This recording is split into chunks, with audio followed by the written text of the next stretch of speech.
लियो एक होटल में गया और उसने अपनी गर्लफ्रेंड को किसी और आदमी के साथ चेक इन करते हुए पकड़ लिया। लेकिन गुस्सा होने के बजाय उसने उल्टा उन्हें प्रोटेक्शन देने की पहल की। उसने उन्हें ध्यान से सेफ रहने की याद भी दिलाई। लेकिन उस आदमी ने इसकी कदर नहीं की। उल्टा उसने लियो को मजाक उड़ाते हुए देखा और उसे कमरे में देखने के लिए बुलाया।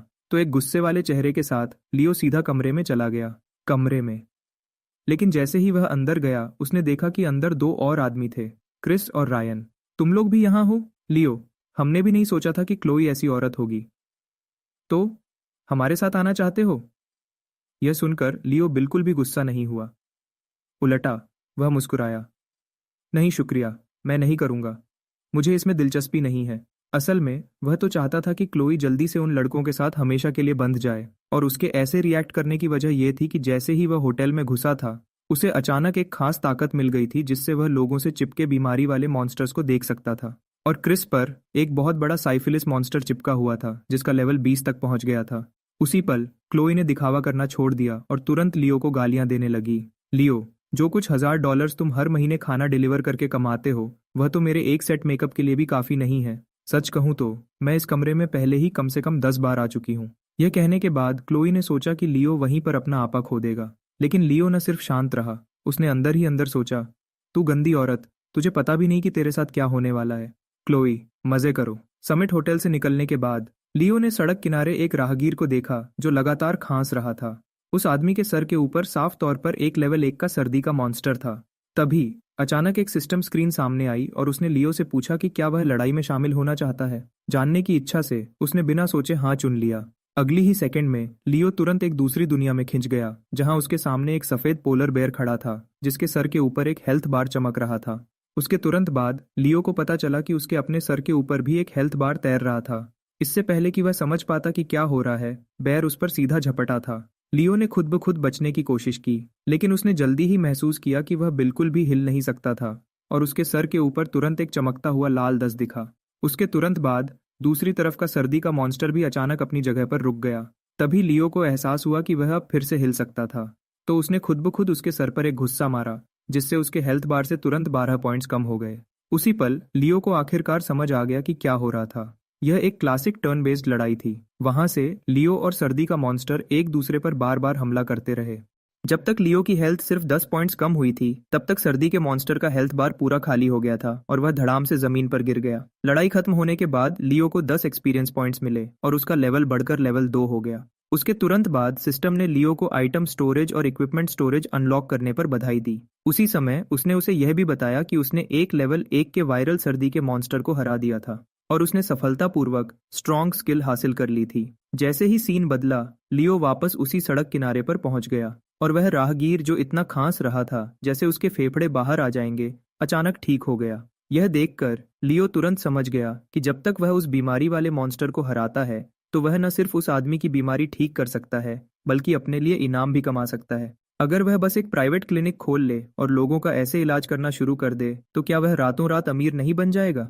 यह सोचकर लियो ने तुरंत अपनी नजर आसपास के दूसरे पैदल चलने वालों की तरफ घुमाई। लेकिन उसने कभी उम्मीद नहीं की थी कि उन लोगों पर बीमारी का लेवल 50 से भी ज्यादा था जहां कॉरोनरी डिजीज मॉन्स्टर्स और हार्ट डिजीज मॉन्स्टर्स हर जगह थे। वहां तक कि यूरीमिया मॉन्स्टर का लेफ्ट जनरल भी था। वह चीजें साफ तौर पर लियो की अभी की ताकत से बहुत ज्यादा थीं। ऐसा लगता था कि वह गंभीर बीमारियां जिन्हें मॉडर्न मेडिसिन अभी तक पूरी तरह ठीक नहीं कर पाई थी, लियो के लिए अपनी अभी की ताकत से हराना नामुमकिन था। तो उसके लिए अब सबसे जरूरी काम था जल्दी से जल्दी लेवल अप करने का तरीका ढूंढना। उसके तुरंत बाद लियो ने मॉन्स्टर्स को हराने और लेवल अप करने के लिए सबसे अच्छी जगह सोची, मर्सी हॉस्पिटल। तो उसने पहले पिनेकल रेजिडेंसेस वापस जाने और थोड़ा आराम करने का फैसला किया। लेकिन उसे हैरानी हुई, जैसे ही वह हॉलवे में घुसा वह सीधा अपनी खूबसूरत लैंडलेडी विक्टोरिया से टकरा गया। लियो को और भी हैरानी इस बात से हुई कि वह असल में ब्रेस्ट कैंसर से पीड़ित थी। इतनी कम उम्र में ऐसी बीमारी होना सच में शर्म की बात थी। फिर भी उसके सर के ऊपर Vanguard scout of the breast cancer army का टाइटल असल में क्या मतलब रखता था? लियो ने जल्दी से उस सोच को अलग कर दिया क्योंकि एक लेवल 10 का वायरस मॉन्स्टर अभी भी उसकी ताकत से बहुत ज्यादा था। तो उसने बस उसे आमतौर पर याद दिलाया, तुम्हें हॉस्पिटल में जाकर चेकअप करवाना चाहिए। जैसे ही उसने यह कहा, लियो जल्दी से अपने कमरे में चला गया। विक्टोरिया उसकी बात सुनकर वहीं पर रुक गई क्योंकि उसे सच में पहले ही लो ब्लड प्रेशर की बीमारी हो चुकी थी और लेट स्टेज ब्रेस्ट कैंसर भी। लेकिन सवाल यह था कि लियो कार्टर को यह सब कैसे पता चला। जैसे ही वह अंदर गया, लियो ने अपने सबसे अच्छे दोस्त टॉमी को देखा। और टॉमी पर कई बीमारी वाले मॉन्स्टर्स थे, जिसमें सबसे ज्यादा ध्यान खींचने वाला सॉफ्टी मॉन्स्टर था। लियो तुरंत चुप हो गया। यह लड़का हर दिन लगातार शेखी बघाड़ता था, लेकिन पता चला कि वह सिर्फ बातें करता था और कुछ नहीं। अपने भाई की आगे की खुशी के लिए लियो ने फैसला किया, अब सॉफ्टी मॉन्स्टर के खिलाफ लड़ाई शुरू करने का समय है। और उसका दुश्मन एक ढीला लचीला कछुआ निकला। पहले की तरह लड़ाई अब भी एक स्टैंडर्ड टर्न बेस्ड लड़ाई थी। बिल्कुल भी कोई सस्पेंस नहीं था। लियो आसानी से जीत गया। और इस बार मॉन्स्टर ने असल में एक टेढ़ी तलवार गिराई। सिस्टम ने घोषणा की, बधाई हो होस्ट, आपने कर्व्ड ब्लेड इक्विपमेंट हासिल कर लिया है। इसको पहनने के बाद आपकी अटैक पावर 15 पॉइंट्स बढ़ जाएगी। जब लड़ाई खत्म हुई, लियो एक बार फिर असली दुनिया में वापस आ गया। और टॉमी, जिसे कुछ भी पता नहीं था कि क्या हुआ था, अचानक महसूस हुआ कि उसका निचला शरीर हल्का हो गया है, जैसे उसमें फिर से ताकत भर गई हो। लियो, बाद में पैराडाइज स्पा चलोगे? मेरा ट्रीट। हाँ हाँ हाँ, तुम अकेले जाओ, मुझे दिलचस्पी नहीं है। अगली सुबह लियो अपने प्लान के मुताबिक मर्सी हॉस्पिटल पहुंच गया। लेकिन वहां पहुंचने के थोड़ी देर बाद ही उसके पीछे से अचानक एक जानी पहचानी आवाज आई। हम पहले ही अलग हो चुके हैं, तो तुम अब भी मेरा पीछा क्यों कर रहे हो? जो शख्स सामने आया वह क्लोई थी। लगता है जब वह उस सुबह उठी तो उसने अपने निचले हिस्से में दर्दनाक खुजली वाले दाने पाए, तो वह चेकअप के लिए हॉस्पिटल भागी। लियो तुरंत अंदर ही अंदर हंसा। पक्का, साइफिलिस मॉन्स्टर आखिरकार अपना असर दिखा रहा था। उसे बस ये नहीं पता था कि बाकी 3 बेवकूफों को भी लगा था या नहीं। तभी थोड़ी दूर से अचानक एक गुस्से वाली दहाड़ सुनाई दी। कसम से रायन, ये तुम ही होगे। सब जानते हैं कि तुम हमेशा इधर उधर मुंह मारते रहते हो। रायन ने तुरंत जवाब दिया। थोड़ी सी भी अकल होती तो पता होता कि यह क्लोई ही होगी। वह तो अब पब्लिक ट्रांसपोर्टेशन जैसी हो गई है। पूरा नज़ारा देखते हुए लियो बस हल्की मुस्कुराहट के साथ वहां खड़ा रहा और कुछ नहीं बोला, क्योंकि वह अकेला था जिसे पता था कि सबकी असल वजह क्रिस था। आखिर क्रिस पर साइफिलिस मॉन्स्टर का लेवल 20 तक था। तो लियो धीरे से उनके पास गया, पूरी तरह से उन्हें थोड़ा तसल्ली देने के लिए तैयार था। सच कहूं तो ये बीमारी इतनी डरावनी नहीं है। जब तक तुम अपनी दवाई समय पर लेते हो, एक्सरसाइज करते हो, एक अनुशासित जीवन जीते हो और अपना पोषण सुधारते हो, तो देर सवेर तुम मर जाओगे। यह कहने के बाद लियो पलटा और शान से चलता हुआ चला गया, उन तीनों को वहीं पर डर से कांपते हुए छोड़कर। उसके बाद लियो पीडियाट्रिक्स डिपार्टमेंट के एंट्रेंस पर गया और ऑफिशियली अपनी लेवलिंग की यात्रा शुरू की। लेवल 1 का ग्लटन मॉन्स्टर मिला। होस्ट, क्या आप लड़ाई में शामिल होना चाहते हैं? और ऐसे ही लियो ने पूरा दिन हॉस्पिटल में मॉन्स्टर्स को हराने में बिता दिया। दिन के अंत तक उसका लेवल पहले ही 7 तक पहुंच गया था। उसके इक्विपमेंट स्लॉट्स कई नए गियर से भर गए थे और उसका बैकपैक मॉन्स्टर्स को मारने से गिरे हर तरह के मांस से भरा हुआ था। और आइटम स्टोरेज का सबसे बड़ा फायदा यह था कि उसके अंदर समय पूरी तरह से रुका हुआ था, तो खाना खराब होने की बिल्कुल भी चिंता नहीं थी। लेकिन इसका एक बहुत बड़ा नुकसान भी था, यह किसी भी जिंदा चीज को बिल्कुल भी स्टोर नहीं कर सकता था। इसके अलावा लियो को एक सुनहरी स्किल बुक भी मिली जिसका नाम गोल्डन नीडल एक्यूपॉइंट स्ट्राइक था। इस स्किल का असर दर्द कम करना और जीवन शक्ति को बढ़ाना था। इसको सीखने के बाद लियो ने अपार्टमेंट वापस जाने और थोड़ा आराम करने का प्लान बनाया। लेकिन जैसे ही वह हॉलवे में गया, उसकी विक्टोरिया से फिर मुलाकात हुई और उसने सबसे पहले उसे डिनर पर बुलाया।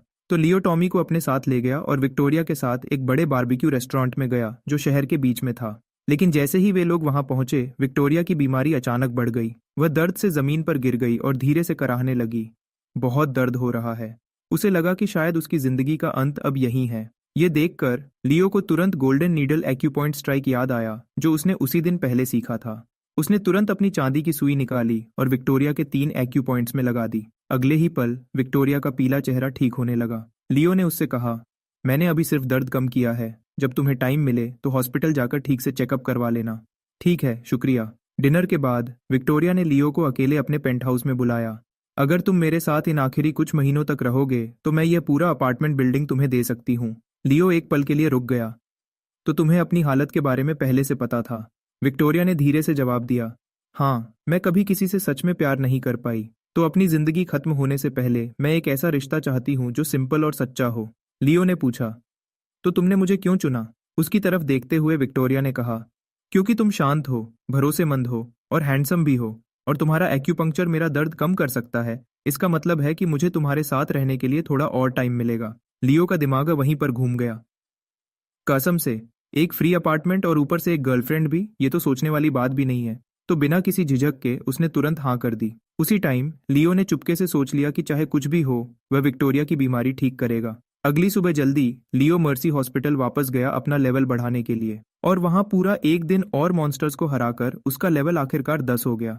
उसी टाइम उसे अचानक एक हिडन ग्रेड टैलेंट मिला, एडमेंट बॉडी। इस टैलेंट से उसको मिलने वाला हर डैमेज हमेशा के लिए कम हो गया, उसकी अटैक और डिफेंस बढ़ गई, वो सभी एबनॉर्मल स्टेटसेस से बच गया और हर सेकंड उसकी पूरी हेल्थ का 2% वापस आ जाता था।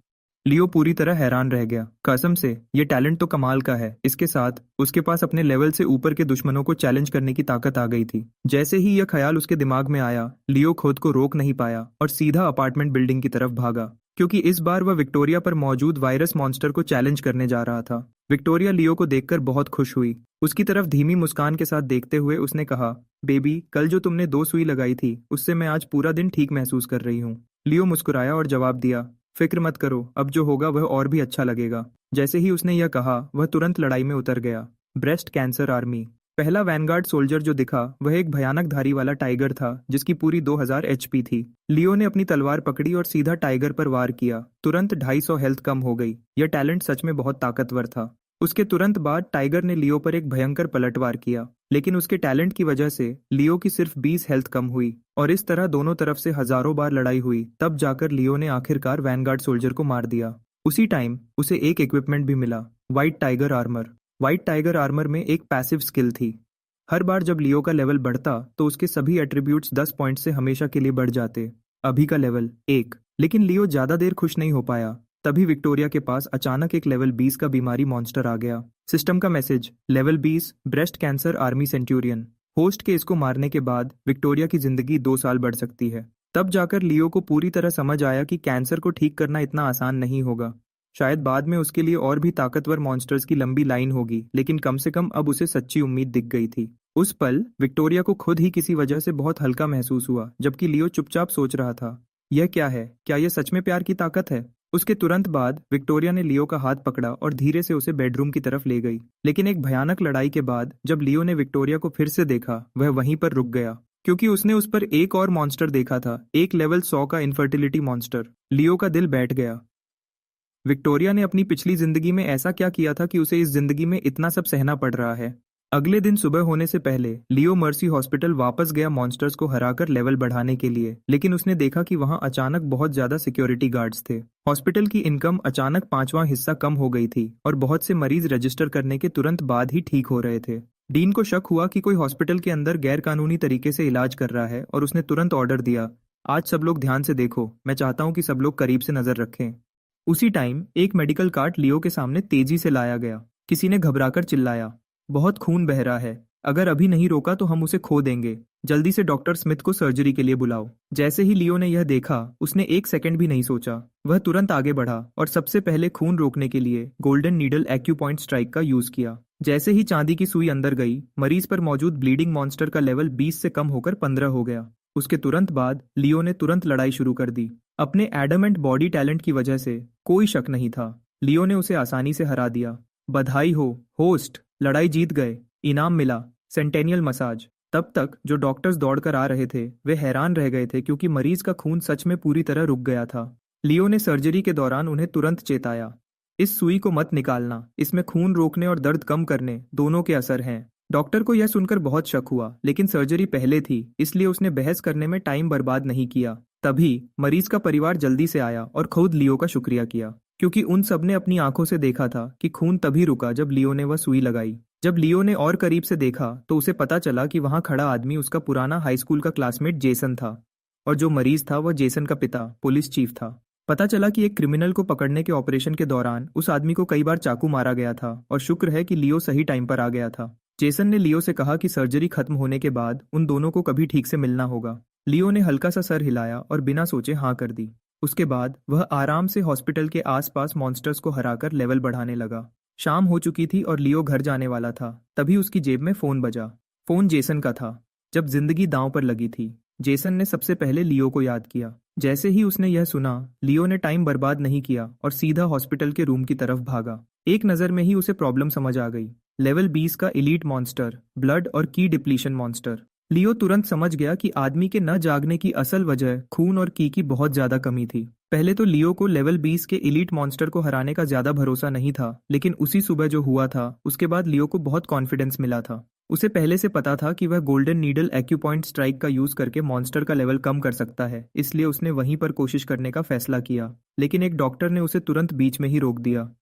ये तो मजाक है। तुम एक ऐसे आदमी पर भरोसा करोगे जिसके पास कोई मेडिकल लाइसेंस नहीं है, बजाय एक असली हॉस्पिटल के। जेसन ने ठंडे लहजे में जवाब दिया। अगर तुम्हारा हॉस्पिटल 50% सक्सेस रेट की गारंटी दे सकता है तो मैं उसे अभी तुम्हें दे दूंगा।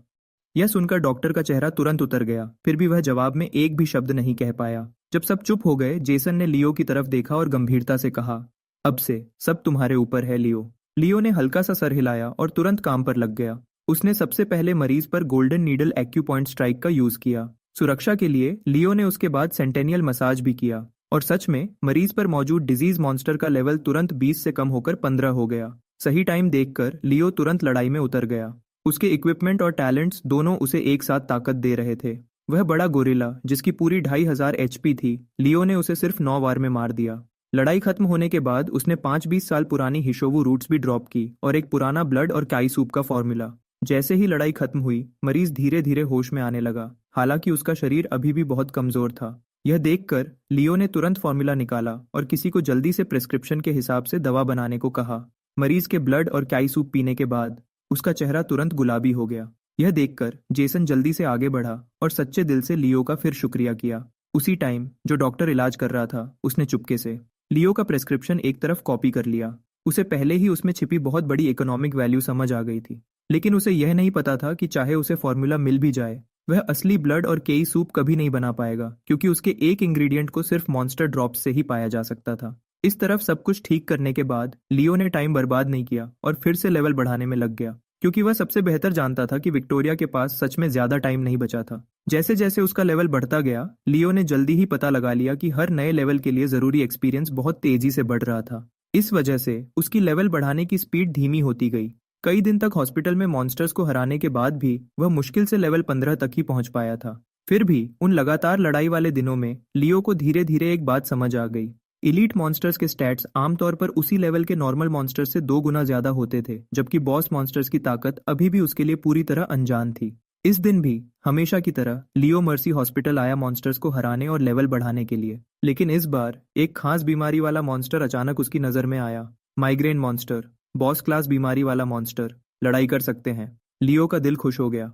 अरे वाह, अब मैं फाइनली एक बॉस मॉन्स्टर से लड़ सकता हूँ। तो बिना किसी देरी के उसने तुरंत लड़ाई शुरू कर दी।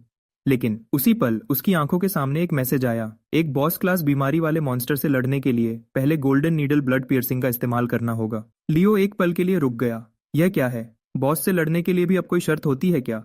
कोई और रास्ता न होने पर उसने उस आदमी को यह समझाने का नाटक किया कि वह एक पुराने चाइनीज मेडिसिन वाले परिवार से है और सुइयों से उसका सिर दर्द ठीक कर सकता है। उस आदमी की इजाजत मिलने के बाद लियो ने धीरे से 3 जगह पर चांदी की सुई लगाई। तभी वह लड़ाई में शामिल हो पाया। Migraine monster level 10, boss class, HP 5000। यह सच में बॉस क्लास मॉन्स्टर कहने के लायक था।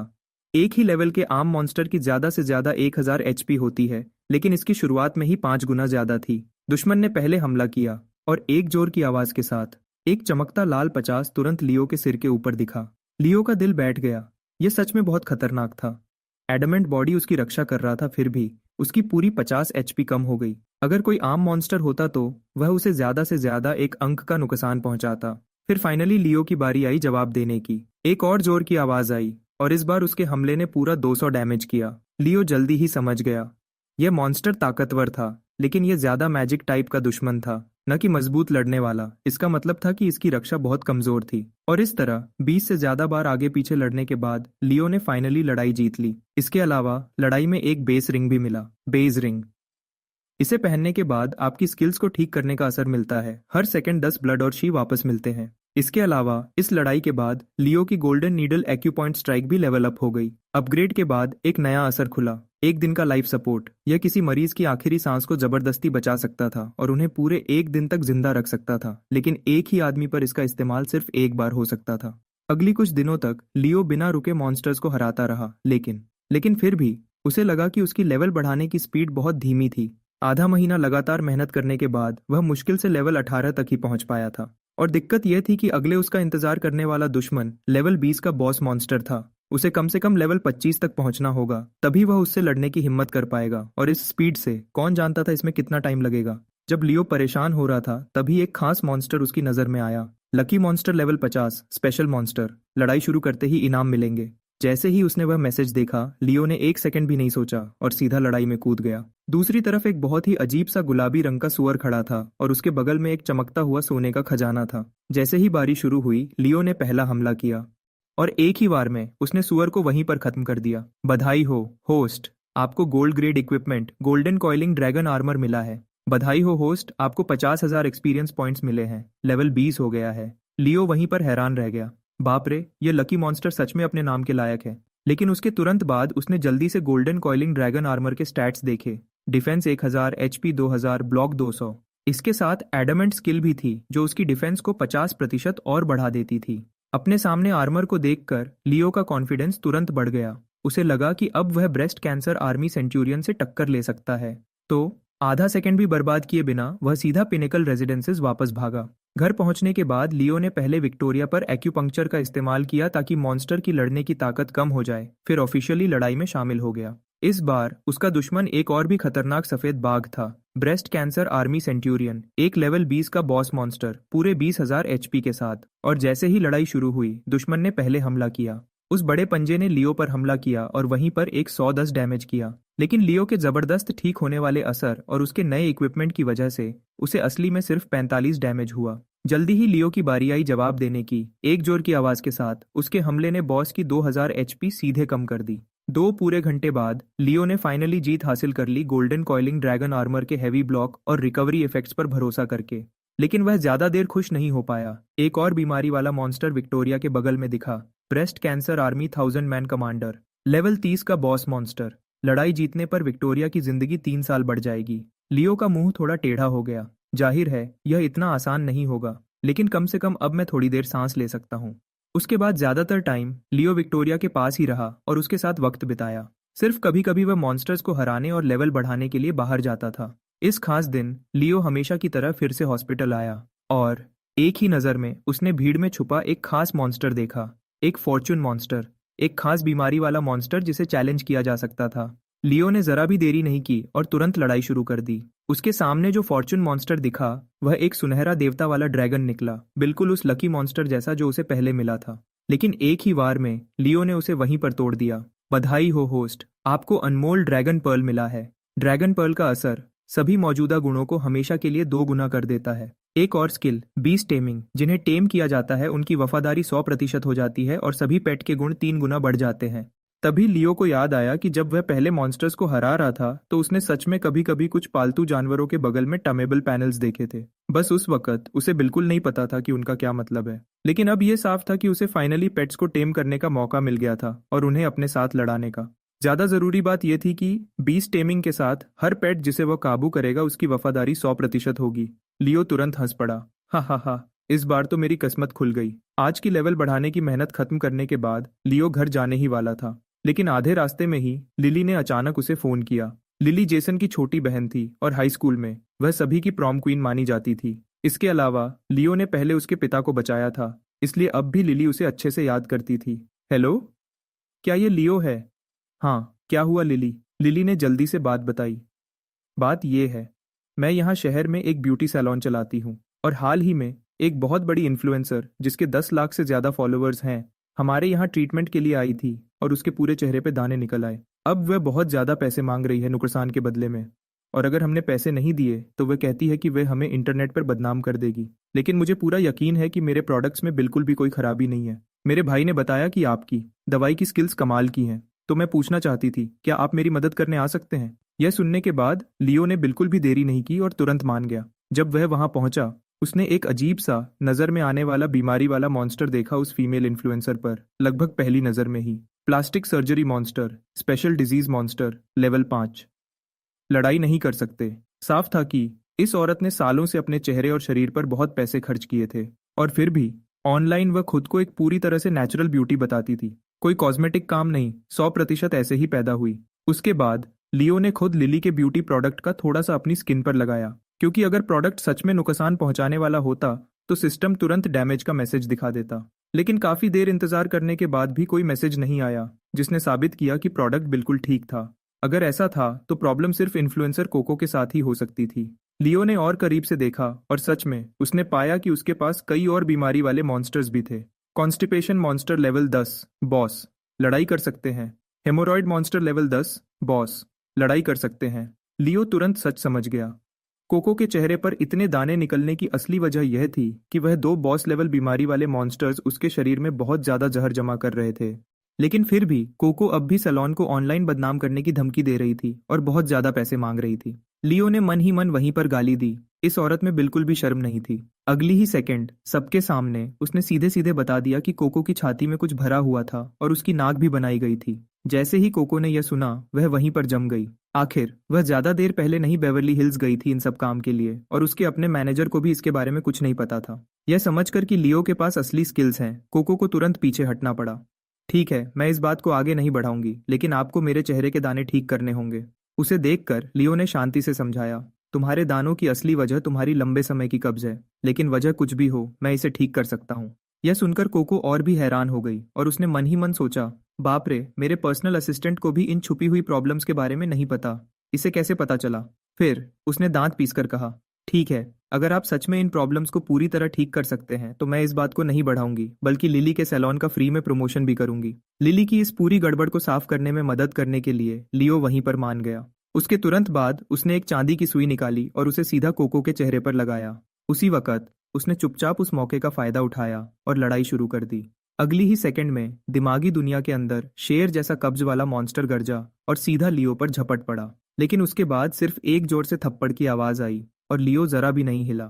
आखिर ड्रैगन पर्ल से उसकी ताकत बढ़ने की वजह से उसकी डिफेंस पहले ही हैरान करने वाले 7,000 तक पहुंच चुकी थी। इस तरह का कम लेवल का बॉस मॉन्स्टर मौजूदा लियो के लिए कोई असली खतरा पैदा नहीं कर सकता था, तो नतीजे में कोई सस्पेंस नहीं था। सिर्फ एक ही राउंड में लियो आसानी से जीत गया। उसी वक्त असली दुनिया में वापस कोको को अचानक बाथरूम जाने की बहुत तेज इच्छा हुई, जैसे कोई तेज लहर आ गई हो। उसका चेहरा तुरंत बदल गया और उसने अपने पिछवाड़े को पकड़कर तेजी से रेस्टरूम की तरफ भागी। 10 मिनट बाद कोको आखिरकार रेस्टरूम से बाहर आई, पूरी तरह से फ्रेश दिखते हुए। लियो को देखते हुए वह आह भरे बिना नहीं रह सकी। मैंने सच में नहीं सोचा था कि तुम्हारी उम्र का कोई इतना अच्छा हो सकता है। फिर उसने लिली की तरफ देखा और गंभीरता से कहा, फिक्र मत करो, मैं अपना वादा निभाऊंगी।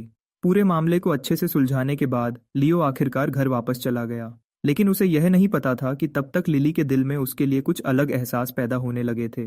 घर वापस आने के बाद लियो ने अपना खुद का हॉटपॉट रेस्टोरेंट खोलने का प्लान बनाना शुरू कर दिया, जैसे टॉमी ने किया था। वजह साफ थी, उसे इतने सारे मांस को इस्तेमाल करने का एक पक्का तरीका चाहिए था जो उसे मॉन्स्टर से मिल रहा था। उसके बाद लियो ने टॉमी के साथ मिलकर स्पाइसी हेवन नाम का हॉटपॉट रेस्टोरेंट खोला। टॉमी रोज के काम देखता था, जबकि लियो सारे इंग्रेडिएंट सप्लाई करने के लिए जिम्मेदार था। बाकी समय में लियो हॉस्पिटल में मॉन्स्टर्स को मारता था जब भी वह फ्री होता था। यह तब तक चलता रहा जब तक एक दिन जेसन ने लियो को क्लास रियूनियन में नहीं बुलाया। जैसे ही लियो वहां पहुंचा, उसने देखा कि सब लोग जेसन के इर्द गिर्द जमा थे और उसकी खुशामद कर रहे थे, क्योंकि जेसन के पिता, जो पुलिस चीफ थे, अभी अभी municipal political and legal affairs commission के सेक्रेटरी पद के लिए एक बड़े उम्मीदवार बन गए थे। वहां मौजूद सब लोगों में से सिर्फ एना ही थी जो खुद लियो के पास आई और उसे ग्रीट किया, जो पहले क्लास की सबसे खूबसूरत लड़की थी। वह उन बहुत कम लोगों में से भी थी जिन्होंने स्कूल में लियो को सच में एक दोस्त की तरह माना था। लेकिन अगली ही सेकंड में लियो अचानक से रुक गया, क्योंकि एना पर उसने एक ऐसी बीमारी देखी जो उसको अंदर से खा रही थी। ALS, system prompt. ALS army का vanguard soldier, level 10 boss monster, लड़ाई के लिए तैयार। लियो अच्छे से जानता था कि उन 3 अक्षरों का क्या मतलब था। एक बार जब किसी को वह बीमारी हो जाती थी तो यह जल्दी मौत का नोटिस मिलने जैसा ही था। इसलिए उसने जरा भी देर नहीं की और तुरंत लड़ाई शुरू कर दी। सिर्फ लेवल 10 का बॉस मॉन्स्टर मौजूदा लियो के लिए बिल्कुल भी खतरा नहीं था। बधाई हो होस्ट, लड़ाई में जीत मिली, स्किल मिली, वीकनेस पंच, स्किल टाइप एक्टिव। लड़ाई के दौरान यह टारगेट के अटैक और डिफेंस को 10 राउंड्स के लिए 20% कम कर देता है। जब लियो ने अन्ना को दोबारा देखा, यकीनन उस पर एक और नया बीमारी वाला मॉन्स्टर दिखा। सिस्टम प्रॉम्प्ट, ALS आर्मी का सेंचुरियन, लेवल 20 बॉस मॉन्स्टर। लड़ाई एक्यूपंक्चर के बाद ही हो सकती है। लियो पहले चुपके से और एक्सपीरियंस जमा करना चाहता था, लेकिन अब जब लड़ाई के लिए एक शर्त थी तो उसे फिलहाल रुकना पड़ा। तो लियो ने अन्ना की तरफ देखा और नरम आवाज में उसे याद दिलाया, अगर तुम्हारे पास समय है तो हॉस्पिटल में पूरा चेकअप करवा लो। लेकिन अगले ही पल प्राइवेट रूम में मौजूद सब लोग पूरी तरह से घबरा गए, क्योंकि 3 नकाबपोश आदमी हाथ में चाकू लिए अचानक अंदर घुस आए और गरजते हुए बोले, कोई हिलेगा नहीं, जो हिला वह कटा। लड़की क्लासमेट्स ने तुरंत डर के मारे चीखना शुरू कर दिया। लेकिन ऐसे वक्त में लियो का पुराना दुश्मन स्टीव असल में हीरो बनने और खूबसूरत लड़की को बचाने की कोशिश करने लगा। नतीजा वही हुआ जो कोई भी उम्मीद करता। एक नकाबपोश आदमी ने उसे एक ही वार में गिरा दिया। वह फर्श पर गिर गया और खून लगातार बहता रहा। और उसी पल लियो ने देखा कि तीनों बदमाशों पर वही लाल छोटा सा निशान लटक रहा था। System prompt, level 2 killing monster, special monster, इससे लड़ाई नहीं हो सकती। लियो अंदर से हैरान था। मैंने कभी नहीं सोचा था कि मैं ऐसा कुछ भी देख पाऊंगा। उसके तुरंत बाद वह तीन आदमी एक दूसरे को चोट पहुंचाने लगे। उन्होंने जेएसए की एक तस्वीर निकाली और भीड़ में एक एक करके ढूंढना शुरू कर दिया। तभी लियो को एहसास हुआ कि ये 418 सीरियल मर्डर केस के भागे हुए मुजरिम थे। जब चीफ हैरिसन अभी भी पुलिस चीफ थे, तब उन्होंने एक ऑपरेशन के दौरान उनके एक साथी को गोली मारकर मार दिया था। इसलिए यह आदमी आज बदला लेने आए थे। जब एक बदमाश ने देखा कि अना में अभी भी बहुत खूबसूरती थी, उस पर तुरंत हवस हावी हो गई और वह गंदी मुस्कुराहट के साथ उसकी तरफ चलने लगा। लीडर ने उसे रोकने की तकलीफ भी नहीं की। उसकी नजर में इसमें सिर्फ 1 मिनट लगेगा तो इससे कुछ फर्क नहीं पड़ेगा। लेकिन सबको हैरानी हुई कि अगली ही सेकंड में उस आदमी का पैर अचानक से कमजोर पड़ गया और वह सीधा फर्श पर गिर गया। बाकी दो लोगों को अभी तक समझ नहीं आया था कि क्या हो रहा है कि उनके अपने पैर भी कमजोर पड़ गए और वह एक के बाद एक गिर गए। यह सही था। लियो ने दूर से ही उन बदमाशों पर वीकनेस पंच का इस्तेमाल किया था, तुरंत उनकी हालत खराब कर दी थी और उन्हें वहीं गिरा दिया था। इतने कमजोर कि खा भी नहीं सकते और खड़े भी नहीं हो सकते। किसी भी क्लासमेट ने लियो को इतना काबिल होने की उम्मीद नहीं की थी। एक एक करके वह पूरी तरह से हैरान रह गए और उनका उसके प्रति रवैया वहीं बदल गया। सिर्फ स्टीव ही बचा था जो अभी भी वहीं अकेला पड़ा था, खून बह रहा था और बुरी तरह से रो रहा था। उस वक्त उन्हें सिर्फ पुलिस को फोन करना था और उनका आकर हालत को ठीक करने का इंतजार करना था। तभी भीड़ में से किसी ने अचानक सुझाव दिया कि जेसन को पहले अपने पिता को फोन करना चाहिए। जब तक चीफ हैरिसन खुद लोगों को लेकर आते और इन 3 वांटेड मुजरिमों को कामयाबी से पकड़ लेते, तो municipal political and legal affairs commission के सेक्रेटरी पद के लिए उनकी जगह पक्की हो जाती और मौके पर मौजूद क्लासमेट्स होने के नाते उन्हें भी फायदा मिलता। इसलिए सबने जल्दी से एक ही कहानी बना ली। जब तक लियो आखिरकार स्पाइसी हेवन वापस पहुंचा, तब तक बहुत देर हो चुकी थी और इस दौरान रेस्टोरेंट का बिजनेस बहुत ज्यादा बढ़ गया था, सिर्फ इसलिए क्योंकि उनके इंग्रेडिएंट्स का स्वाद ऐसा था जो बाहर का कोई और हॉटपॉट रेस्टोरेंट मैच नहीं कर सकता था। तभी एक अजनबी अचानक लियो के पास आया और अपना परिचय केविन के रूप में दिया, जो लिली का देवर था। लेकिन जैसे ही लियो ने करीब से देखा, उसने उस आदमी पर कई बीमारी वाले मॉन्स्टर्स लटकते हुए देखे। Premature ejaculation monster, erectile dysfunction monster, weakness monster, पूरा खराब सेट। एक नज़र में ही पता चल गया कि यह आदमी बहुत समय से शराब और औरतों की वजह से पूरी तरह से कमजोर हो चुका था। और केविन ने सबसे पहले यह कहा कि लियो उसकी भाभी से दूर रहे। जब से उसका भाई मरा था, केविन तब से ही लिली पर नजर रखे हुए था और उसने उसे पाने का पूरा प्लान भी बना लिया था। लेकिन हाल ही में लिली लियो के बहुत ज्यादा करीब आ रही थी, जिसकी वजह से केविन को कभी मौका नहीं मिला। लड़के, अगर तुम अपनी भलाई चाहते हो तो उससे दूर रहो। यह सुनकर लियो अंदर ही अंदर मुस्कुराया। यकीनन एक विधवा के आसपास हमेशा मुश्किल होती है। अगली ही सेकंड में लियो ने अपना हाथ उठाया और केविन के चेहरे पर जोर से थप्पड़ मारा। तुम्हें क्या लगता है कि तुम मुझे बता सकते हो कि मुझे क्या करना है? उस थप्पड़ से केविन जमीन पर गिर गया और वहीं पूरी तरह से हैरान रह गया।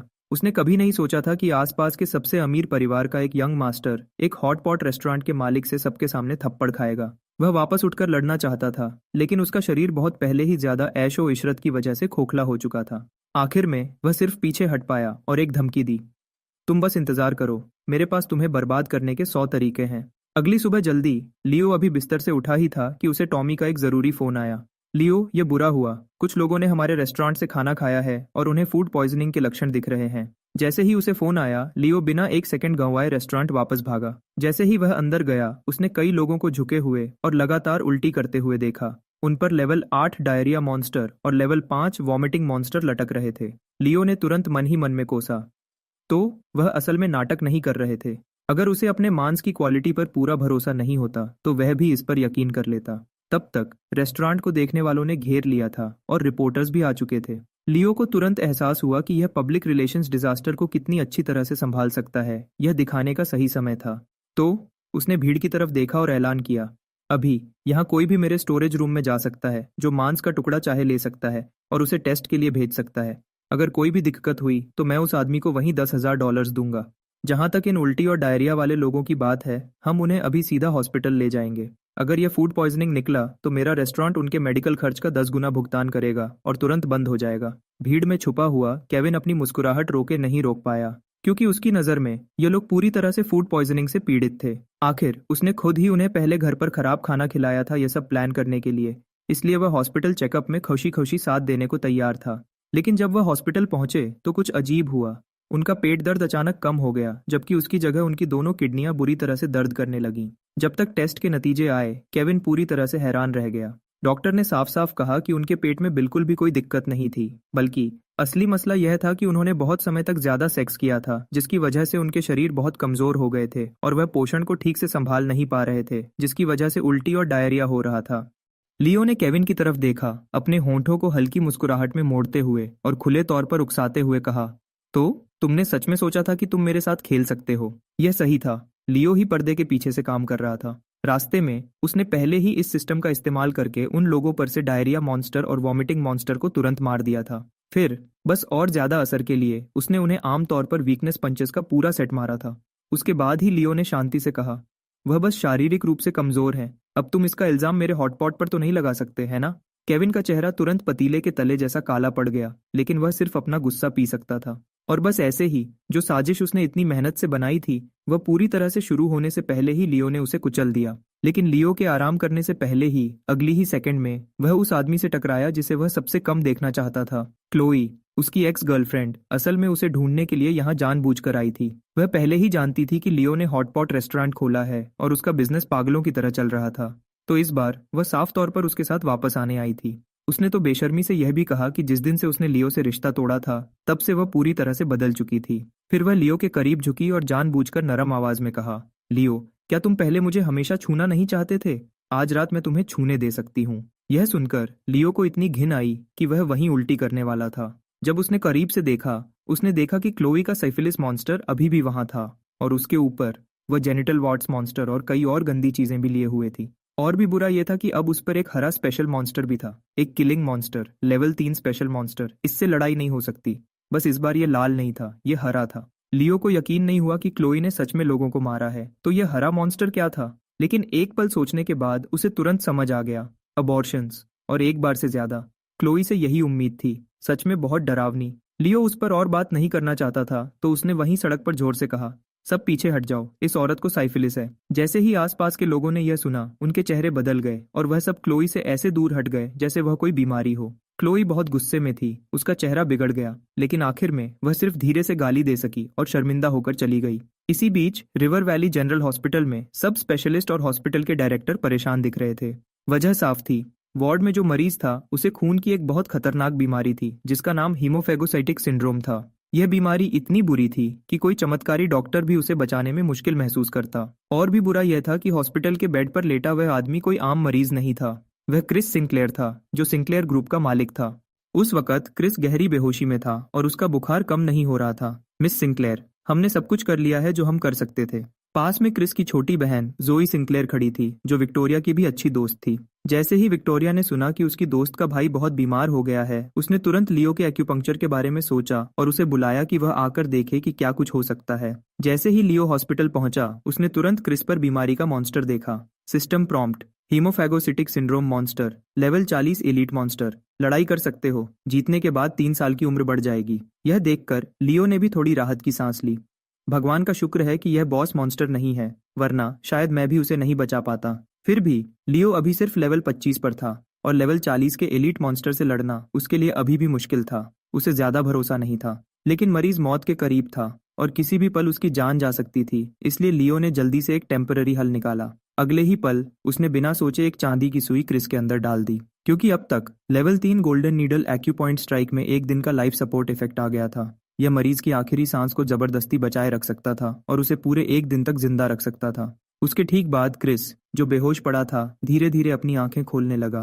लियो ने फिर जल्दी से खून और केज्यू की एक दवा लिखी और किसी को फार्मेसी में जाकर दवा बनाने को कहा।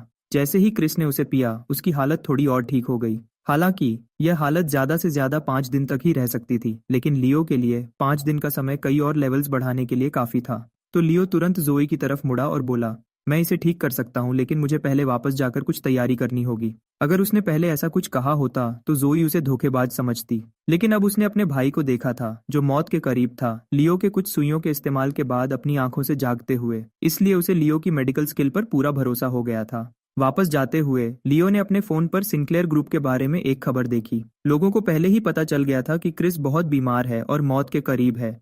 इस वजह से सिंक्लेयर ग्रुप के स्टॉक बहुत तेजी से गिर रहे थे। लेकिन तुरंत ही लियो के दिमाग में एक और ख्याल आया।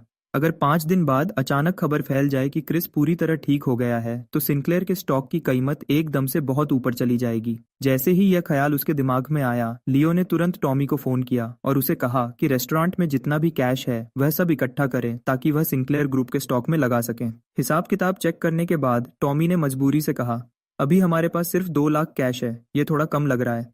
लेकिन अगले ही पल लियो के फोन पर ट्रांसफर का नोटिफिकेशन आया। उसे 1 मिलियन रुपए भेजे गए थे और यह विक्टोरिया ने भेजे थे। साफ था, उसे भी पहले ही पता चल गया था कि सिंक्लेयर के स्टॉक बढ़ने वाले हैं। फर्क सिर्फ इतना था कि विक्टोरिया को अब पैसे कमाने की ज्यादा परवाह नहीं थी, इसलिए उसने लियो को 1 मिलियन ट्रांसफर कर दिए और उसे जैसे चाहे इस्तेमाल करने दिया। अगले 4 दिन तक लियो लगभग हॉस्पिटल में ही रहा, मॉन्स्टर्स को मारता रहा और पागलों की तरह लेवल बढ़ाता रहा। और उस तेज कोशिश के बाद उसका लेवल आखिरकार 28 हो गया। इसके अलावा उसे अचानक एक सिल्वर ग्रेड का हथियार शैडो बैटल एक्स भी मिला। शैडो बैटल एक्स पहनने के बाद लियो को 50 एक्स्ट्रा फिजिकल पेनिट्रेशन पॉइंट्स मिले। अगली सुबह होने से पहले हॉस्पिटल से अचानक इमरजेंसी कॉल आया। क्रिस फिर से बेहोश हो गया था और उसके सभी जरूरी इंडिकेटर्स तेजी से गिर रहे थे। जैसे ही उसे खबर मिली, लियो ने बिल्कुल देर नहीं की और तुरंत हॉस्पिटल की तरफ भागा लड़ाई में शामिल होने के लिए। जैसे ही लड़ाई शुरू हुई, दूसरी तरफ के मॉन्स्टर ने पहला हमला किया। एक तेज आवाज के साथ लियो के सर के ऊपर तुरंत एक चमकता हुआ लाल 150 दिखाई दिया। सच में यह एक हाई लेवल इलीट मॉन्स्टर था। गोल्डन कॉइलिंग ड्रैगन आर्मर और एडमेंट बॉडीज दोनों पहने होने के बाद भी लियो को इतना नुकसान हुआ। जल्दी ही आखिरकार लियो की बारी आई जवाब देने की, और एक और आवाज के साथ। इस बार उसने सिर्फ 200 डैमेज किया। जैसे जैसे लड़ाई चलती रही, लियो के पास वीकनेस पंच से डीबफ्स लगाते रहने के अलावा कोई और रास्ता नहीं था। तभी वह मुश्किल से जीत पाया। जब मॉन्स्टर आखिरकार मर गया तो उसने अचानक एक खून जैसा लाल अंडा गिरा दिया जिस पर लिखा था, 7 दिन में अंडा पूरा हो जाएगा। लियो ने तुरंत उस अंडे को अपने स्पेशल बैकपैक में रख लिया। उसी समय क्रिस, जो हॉस्पिटल के बेड पर बेहोश पड़ा था, धीरे धीरे अपनी आंखें खोलने लगा। जैसे ही जोई ने देखा कि उसका भाई सच में जाग गया है, वह बहुत खुश हो गई और वहीं लियो का हाथ पकड़ लिया। और उसी पल लियो ने अचानक उस पर एक बहुत खास बीमारी का मॉन्स्टर देखा। System prompt, stone maiden monster, level 100 boss monster. लड़ाई कर सकते हो। सीधे शब्दों में इस हालत का मतलब था एक अजीब शारीरिक बनावट जिसकी वजह से आम शादी के रिश्ते मुश्किल थे। पुराने जमाने में इस हालत वाली औरतों को अक्सर बुरा माना जाता था। मॉडर्न मेडिसिन में भी इसे ठीक करना बहुत मुश्किल शारीरिक बीमारी माना जाता था। लेकिन लियो की नजरों में यह ठीक न होने वाली बीमारी नहीं थी। असली समस्या यह थी कि उसकी अभी की ताकत से वह level 100 king tier boss monster को हरा नहीं सकता था। लेकिन उसके ठीक बाद लियो ने बीमारी के मॉन्स्टर के नीचे एक हरा टेक्स्ट भी देखा। System prompt, stone maiden monster के पास एक खंजर है जिसने उसे एक बार घायल किया था। इस बॉस के खिलाफ इसका एक खास असर है।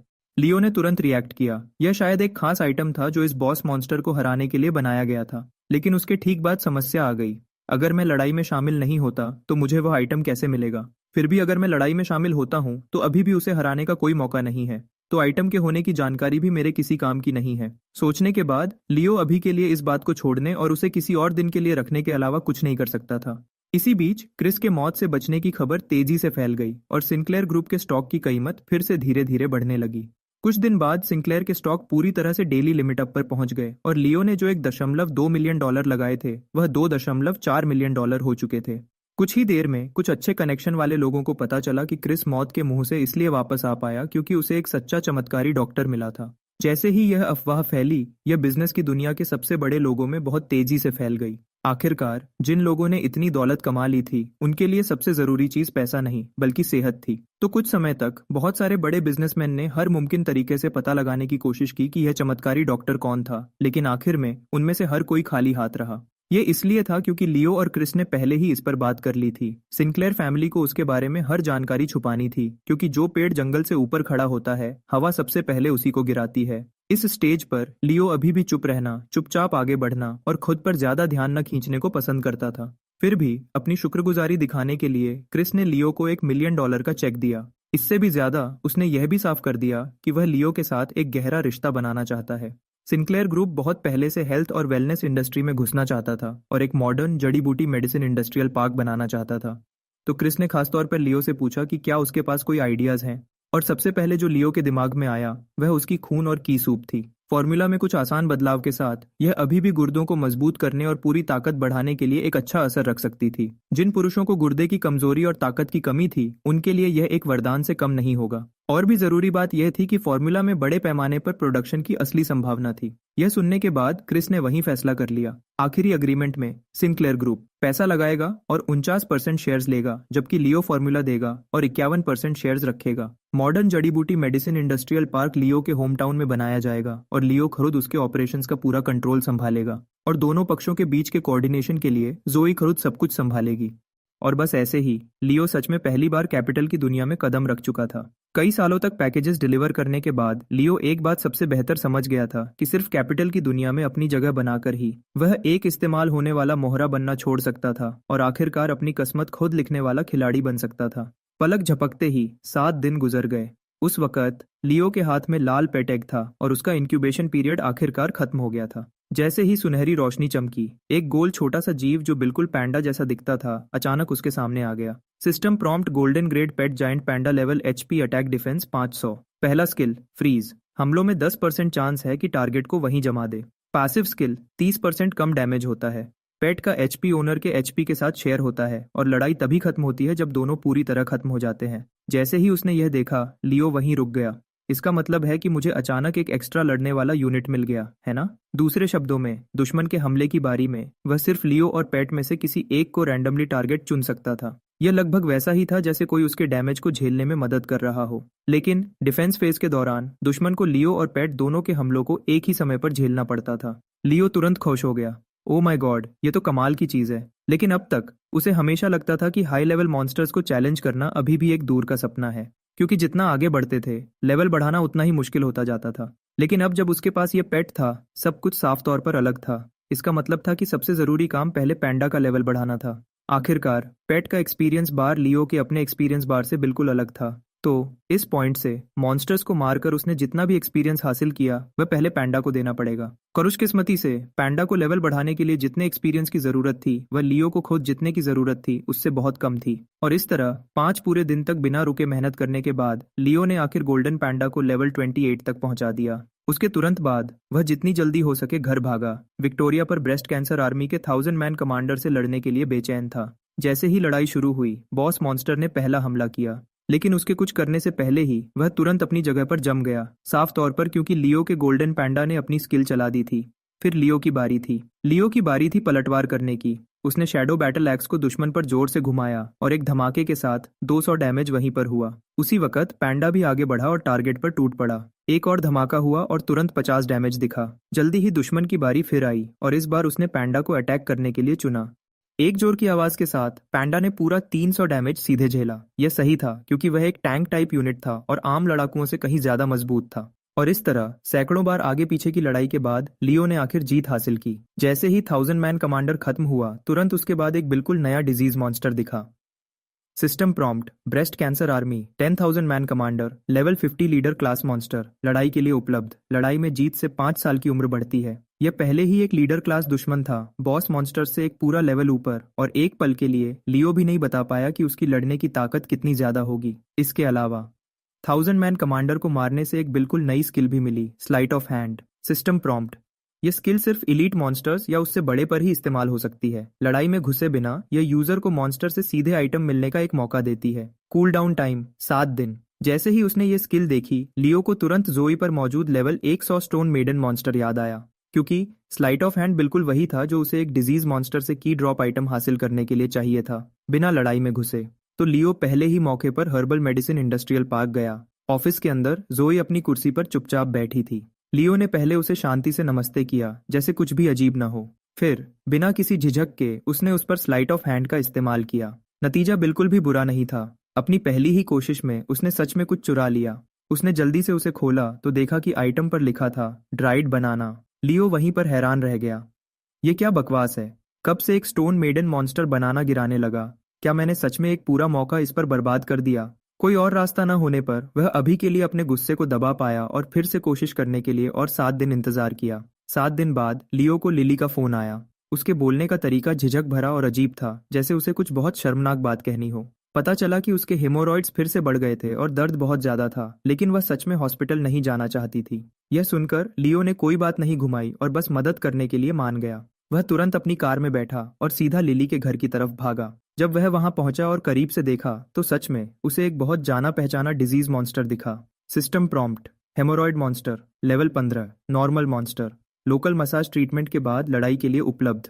इस बार लियो खुद एक अजीब मुश्किल में पड़ गया। उसे झिझकते हुए देखकर जैसे उसे कुछ मुश्किल बात कहनी हो, लिली ने अपना सर झुकाया, शर्मा गई और धीमी आवाज में पूछा, क्या यह सच में इतना मुश्किल है इलाज करना? क्या आपको पहले चेक करना पड़ेगा?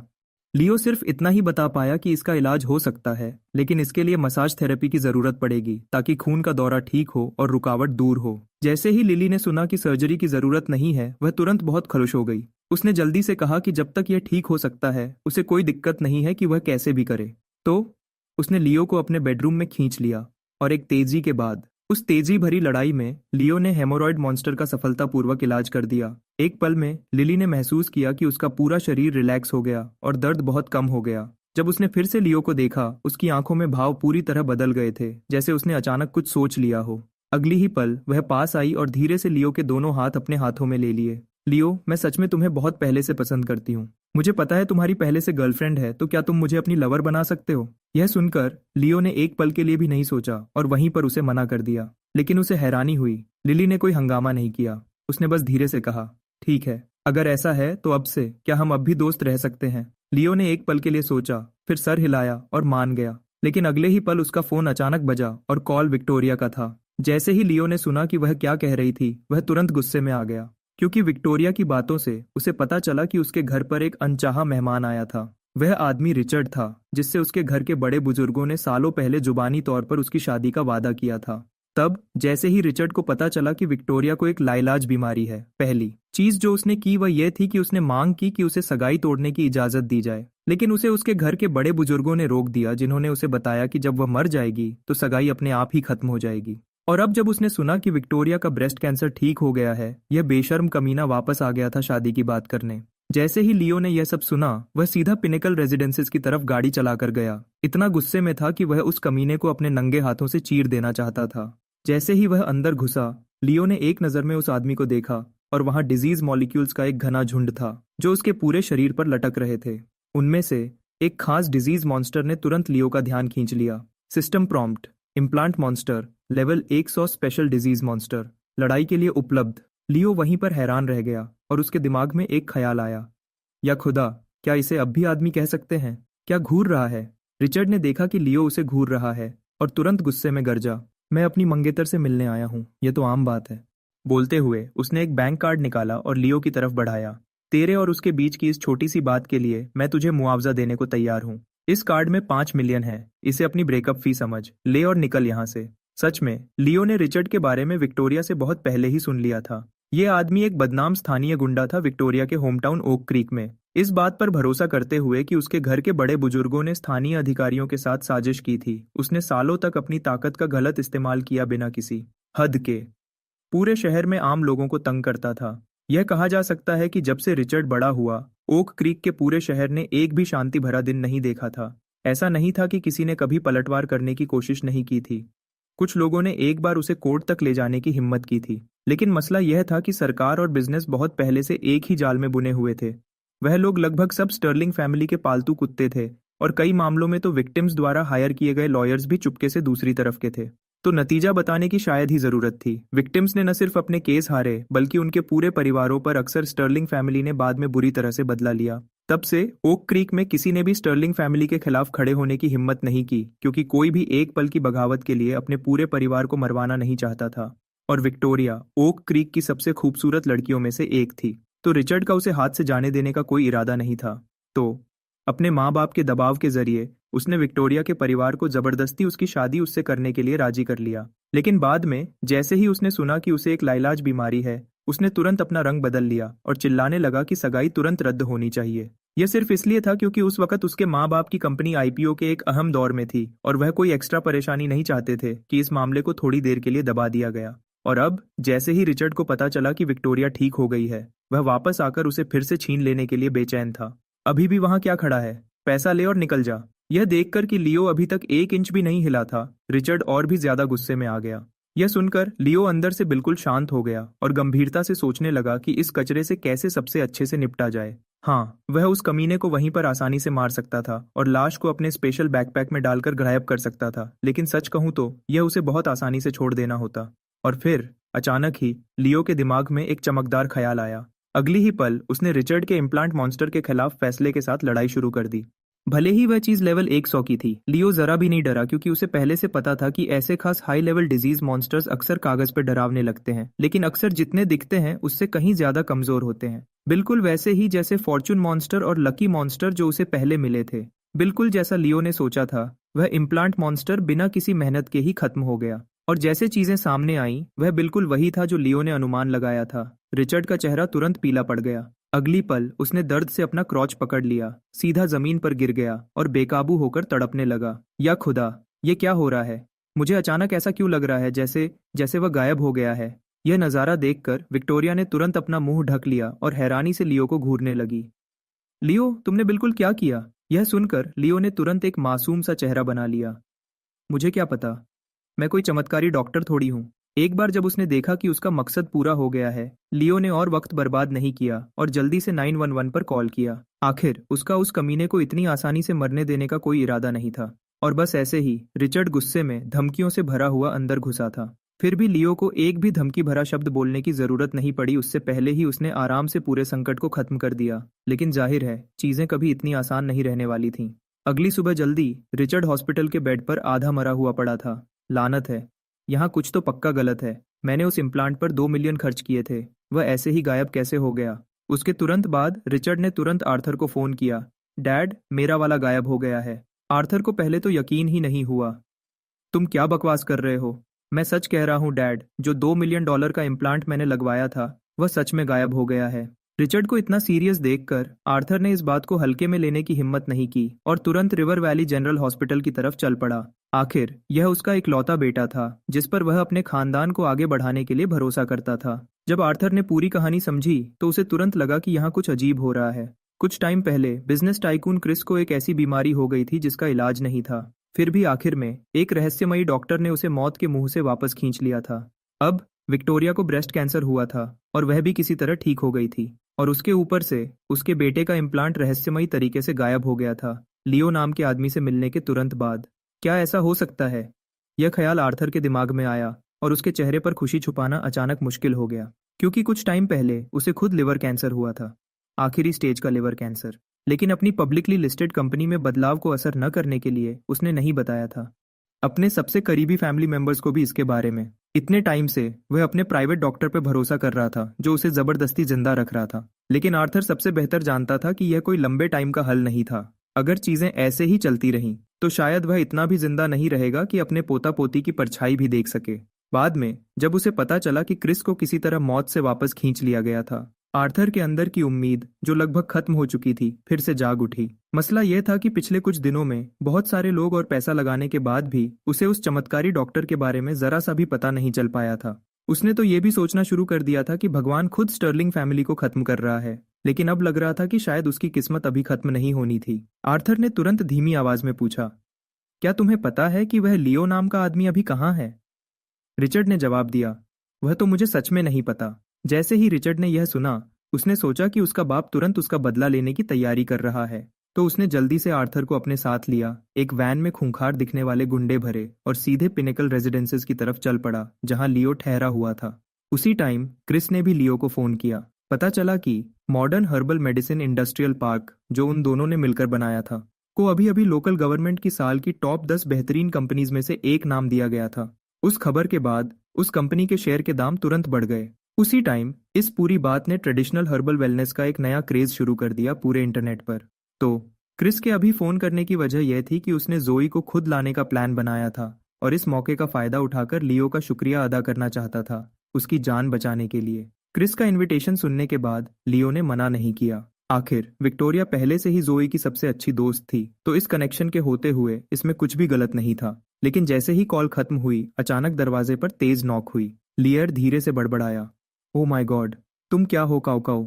हमने तुम्हारा नाम लिया और तुम तुरंत आ गए। जैसे ही दरवाजा खुला, रिचर्ड गुस्से में अंदर घुसा और वहीं गाली देने लगा। लानत है, कल का यह सब तुम्हारा ही किया धरा था। अगर तुम आज घुटनों पर बैठकर माफी नहीं मांगते तो मेरा नाम स्टर्लिंग नहीं। लेकिन यह सुनने के बाद लियो जरा सा भी घबराया नहीं, क्योंकि वह अच्छे से जानता था कि रिचर्ड के पास कोई सबूत नहीं था। तुम्हारे दिमाग में क्या गड़बड़ है? मेरे पास कोई सुपर पावर्स नहीं है, मैं तुम्हारी छोटी सी चीज को हवा में गायब कैसे कर सकता हूँ? लेकिन जैसे ही उसके मुंह से यह शब्द निकले, लियो को तुरंत लगा कि कुछ गलत है। और सच में रिचर्ड वहीं गुस्से से फट पड़ा। साला, मैंने तुम्हें कभी नहीं बताया कि वह चीज गायब हो गई थी। तुम्हें कैसे पता चला? यह सुनकर आर्थर, जो पास में खड़ा था, असल में और भी ज्यादा खुश दिखा, क्योंकि उस रिएक्शन ने उसे और भी यकीन दिला दिया कि उसके सामने वाला आदमी बहुत हद तक वह चमत्कारी डॉक्टर था जिसे वह बेचैनी से ढूंढ रहा था। उसके तुरंत बाद रिचर्ड ने इस बात पर भरोसा किया कि वह पूरी टीम के साथ आया था और अपना हाथ उठाया, लियो पर हमला करने के लिए तैयार। लेकिन अगले ही सेकंड वह जहां खड़ा था वहीं जम गया, क्योंकि आर्थर पहले ही चल पड़ा और उसके चेहरे पर पूरी ताकत से थप्पड़ मारा, उसके कुछ भी करने से पहले। डैड, मैं रिचर्ड हूँ, इसने मुझे परेशान किया है। रिचर्ड ने अपना चेहरा पकड़ा और लियो की तरफ इशारा किया, पूरे गुस्से में। लेकिन आर्थर ने गरजते हुए जवाब दिया, लानत है, तुम एक चमत्कारी डॉक्टर की बेइज्जती करने की हिम्मत करते हो। मेरा तुम्हें मारना तो अभी भी तुम पर रहम करना है। आर्थर सबसे बेहतर जानता था कि अगर उसके सामने वाला आदमी सच में कैंसर ठीक कर सकता था तो उसके पास जो ताकत थी उसे आम लोग छेड़ नहीं सकते थे। वह पहले ही चिंता करने लगा था कि अगर लियो को ज्यादा परेशान किया गया तो एक बार जब यह चमत्कारी डॉक्टर खुद बदला लेगा तो उसका बेटा शायद या तो मर जाएगा या अपाहिज हो जाएगा। इसलिए उसने पहले रिचर्ड को मारने की कोशिश की थी, लियो का दिल जीतने की उम्मीद में। लेकिन आर्थर खुद को कितना भी होशियार समझ रहा था, उसने कभी नहीं सोचा होगा कि उसका यह कदम पूरी स्टर्लिंग फैमिली को चुपचाप बर्बादी की तरफ एक कदम और बढ़ा रहा था। यह सब देखकर लियो का चेहरा अंदर से और भी ठंडा हो गया। तो ये असल में जानता है कि मैं कौन हूँ। मैंने तो पहले रिचर्ड को सबक सिखाने तक ही रुकने का प्लान बनाया था, लेकिन अब जब मेरी पहचान सबके सामने आ गई है तो आगे की परेशानी खत्म करने के लिए शायद स्टर्लिंग फैमिली को छोड़ने का कोई वजह नहीं बचा है। इतना सोचकर लियो ने अपने दिल में एक आह भरी। लानत है, क्या बर्बादी है। अगर ऐसा होता है तो वह सब एक्स्ट्रा लाशें मेरे आइटम स्टोरेज में और जगह घेरेंगी। जितना वह इसके बारे में सोचता उतना ही उसे गुस्सा आता।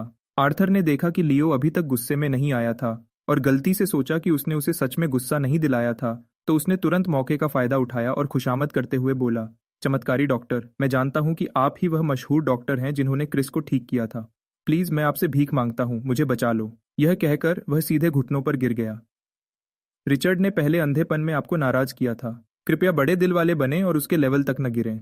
यह कहने के बाद उसने रिचर्ड के सोचने की परवाह नहीं की।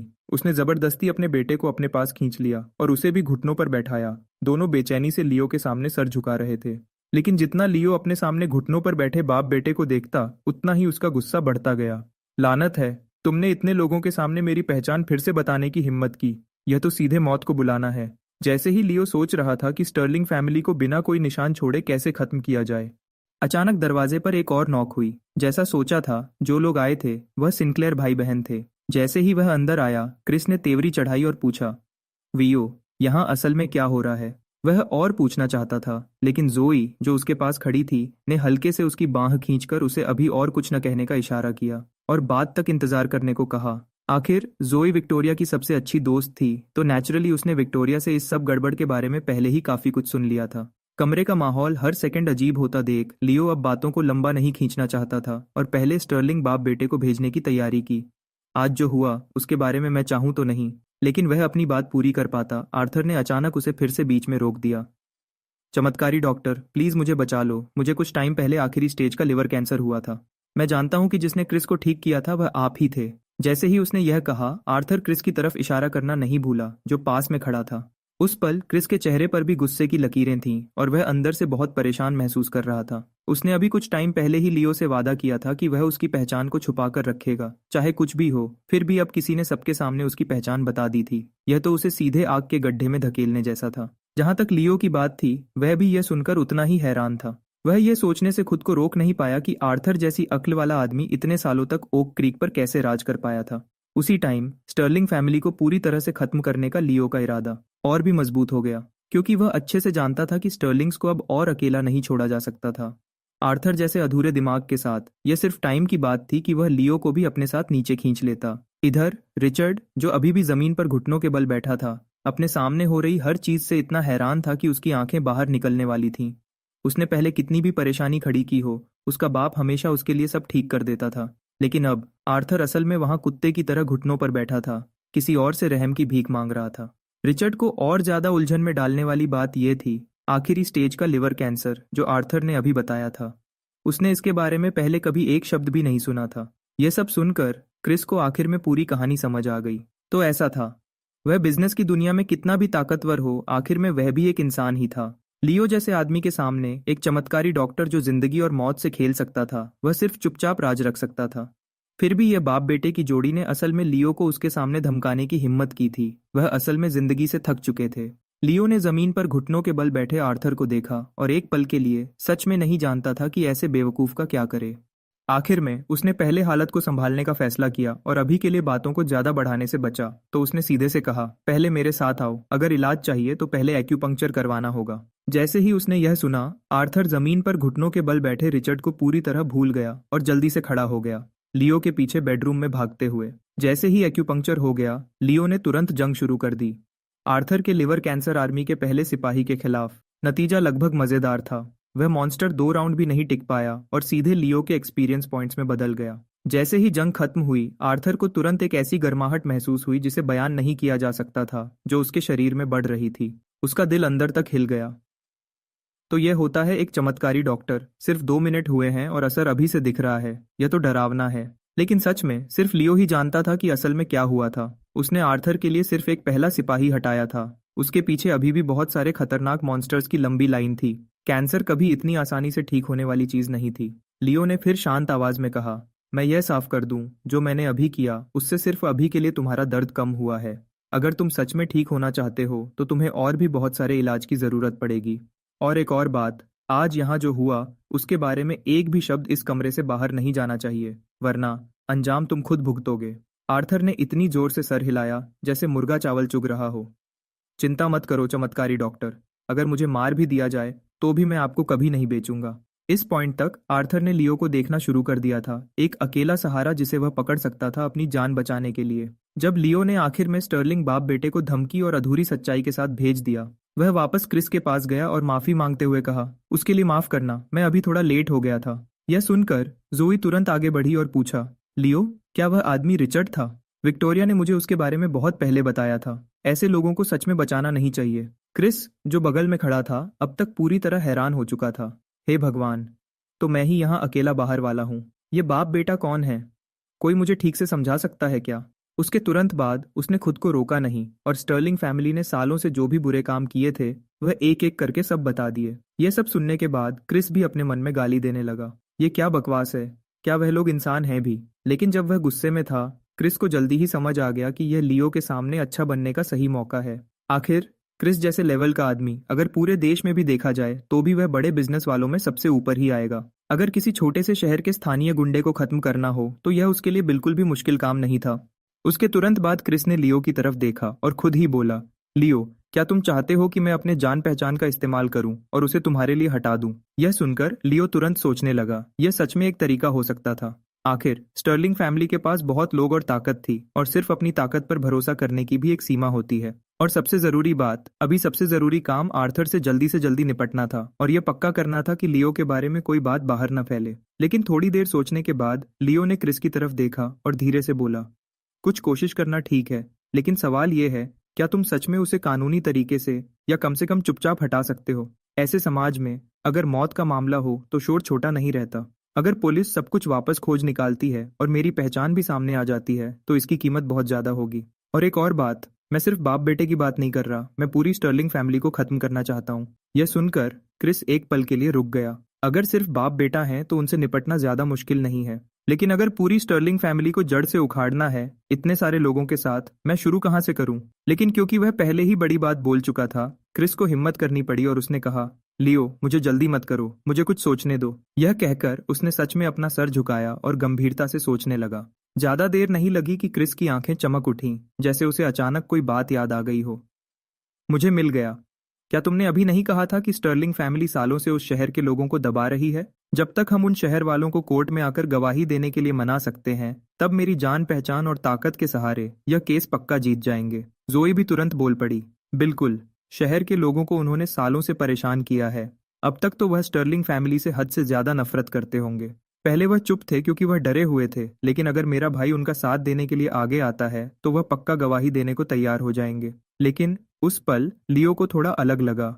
अगर स्टर्लिंग फैमिली इतने सालों से ओक क्रीक पर राज कर पाई है तो वह सिर्फ उन चीजों पर भरोसा नहीं कर रहे होंगे जो हमें दिखती हैं। शहर वाले शायद हमारी मदद नहीं कर पाएंगे, फिर भी अभी हमारे पास कोई बेहतर तरीका नहीं है। ठीक है, जब तुम काम करो तो ध्यान रखना, और अगर तुम्हें किसी चीज में मेरी मदद चाहिए तो मुझे तुरंत बताना। लियो का जवाब सुनने के बाद क्रिस और भी ज्यादा कॉन्फिडेंट हो गया और वहीं पर घोषणा की कि 1 महीने के अंदर वह पूरी स्टर्लिंग फैमिली को जड़ से उखाड़ देगा। लेकिन जैसा उसने सोचा था, चीजें उतनी आसानी से नहीं होने वाली थीं। स्टर्लिंग फैमिली इतने समय तक ओक क्रीक पर राज कर पाई, इसकी वजह सिर्फ आर्थर नहीं था। इस पूरे समय पर्दे के पीछे से उस फैमिली को सच में सपोर्ट करने वाली रिचर्ड की माँ मिसेस स्टर्लिंग थी। इस औरत की सबसे बड़ी खासियत लोगों के दिलों को कंट्रोल करना था।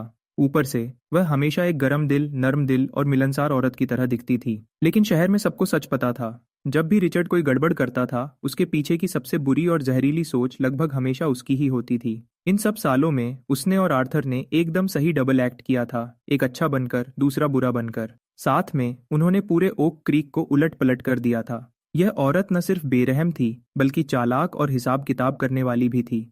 स्टर्लिंग फैमिली में उसकी अहमियत बताने की जरूरत नहीं थी, और जैसा लियो ने सोचा था, सिर्फ एक हफ्ता ही बीता था जब क्रिस का फोन आया। फोन पर क्रिस ने भारी आवाज में कहा कि तीसरे दिन तक उसने पहले ही बहुत सारे सबूत इकट्ठे कर लिए थे जो स्टर्लिंग फैमिली के गुनाहों को उसके जान पहचान के जरिए साबित करते थे। पहले जब तक शहर वाले कोर्ट में आकर गवाही देने को तैयार थे तो पूरी स्टर्लिंग फैमिली को एक ही झटके में गिराने के लिए यह काफी होता। और जब उन शहर वालों को पहली बार पता चला कि कोई ताकतवर आदमी आखिर उनके लिए खड़ा होने को तैयार है तो वह सच में खुशी और राहत के साथ मान गए थे। तब क्रिस को तो लगा था कि केस जीत ही चुके हैं, और उसने पहले ही बहुत सारे रिपोर्टर्स से कांटेक्ट कर लिया था स्टर्लिंग फैमिली को हमेशा के लिए खत्म करने के लिए। लेकिन कौन सोच सकता था कि आज तक, जब सुनवाई बस कुछ ही देर में शुरू होने वाली थी, वही शहर वाले जिन्होंने इतनी जल्दी वादा किया था, अचानक सब बदल जाएंगे, एक के बाद एक। अब वह कहने लगे कि वह क्रिस को बिल्कुल नहीं जानते और स्टर्लिंग फैमिली ने उन्हें कभी परेशान नहीं किया। एक छोटी लड़की तो आंखों में आंसू लिए आगे आई और बोली कि इन सालों में स्टर्लिंग फैमिली ने शहर में स्कूल और हॉस्पिटल बनाए हैं और अक्सर उस जैसे गरीब परिवारों की मदद की है, जिसकी वजह से वह पूरे शहर के सबसे अच्छे लोग हैं। कोई भी देखकर बता सकता था कि लड़की की आंखों में आंसू भरे थे और वह बेचारी और दुखी लग रही थी। उस चेहरे से साफ पता चल रहा था कि उसे स्टर्लिंग फैमिली ने मजबूर किया था। जैसे ही लियो ने यह सुना, वह गुस्से से भर गया। उसने कभी सोचा नहीं था कि स्टर्लिंग फैमिली की पहुंच इतनी दूर तक हो सकती है, कि वह एक छोटी लड़की को भी मजबूर कर सकते हैं कि वह आकर उनके लिए झूठी गवाही दे। लगता है इस बार मुझे खुद मिसेस स्टर्लिंग से मिलना पड़ेगा। यह समझते हुए कि हालत कितनी गंभीर हो गई थी, लियो तुरंत ओक क्रीक कोर्ट हाउस के दरवाजे की तरफ चल पड़ा। उसी समय, क्योंकि आर्थर को लियो से कई दिनों तक कोई और इलाज नहीं मिला था, उसकी हालत डरावनी तेजी से खराब होने लगी थी। जो पहले सिर्फ लेवल 20 का लिवर कैंसर आर्मी का सेंट्यूरियन था, वह अब पूरी तरह से बदलकर लेवल 30 का म्यूटेटेड लिवर कैंसर मॉन्स्टर बन गया था। और ऐसे मॉन्स्टर्स, ऐसी बीमारियां जो इलाज में देरी की वजह से सफलता से बदल गई थीं, आमतौर पर उनका अपना एक खास एरिया होता था।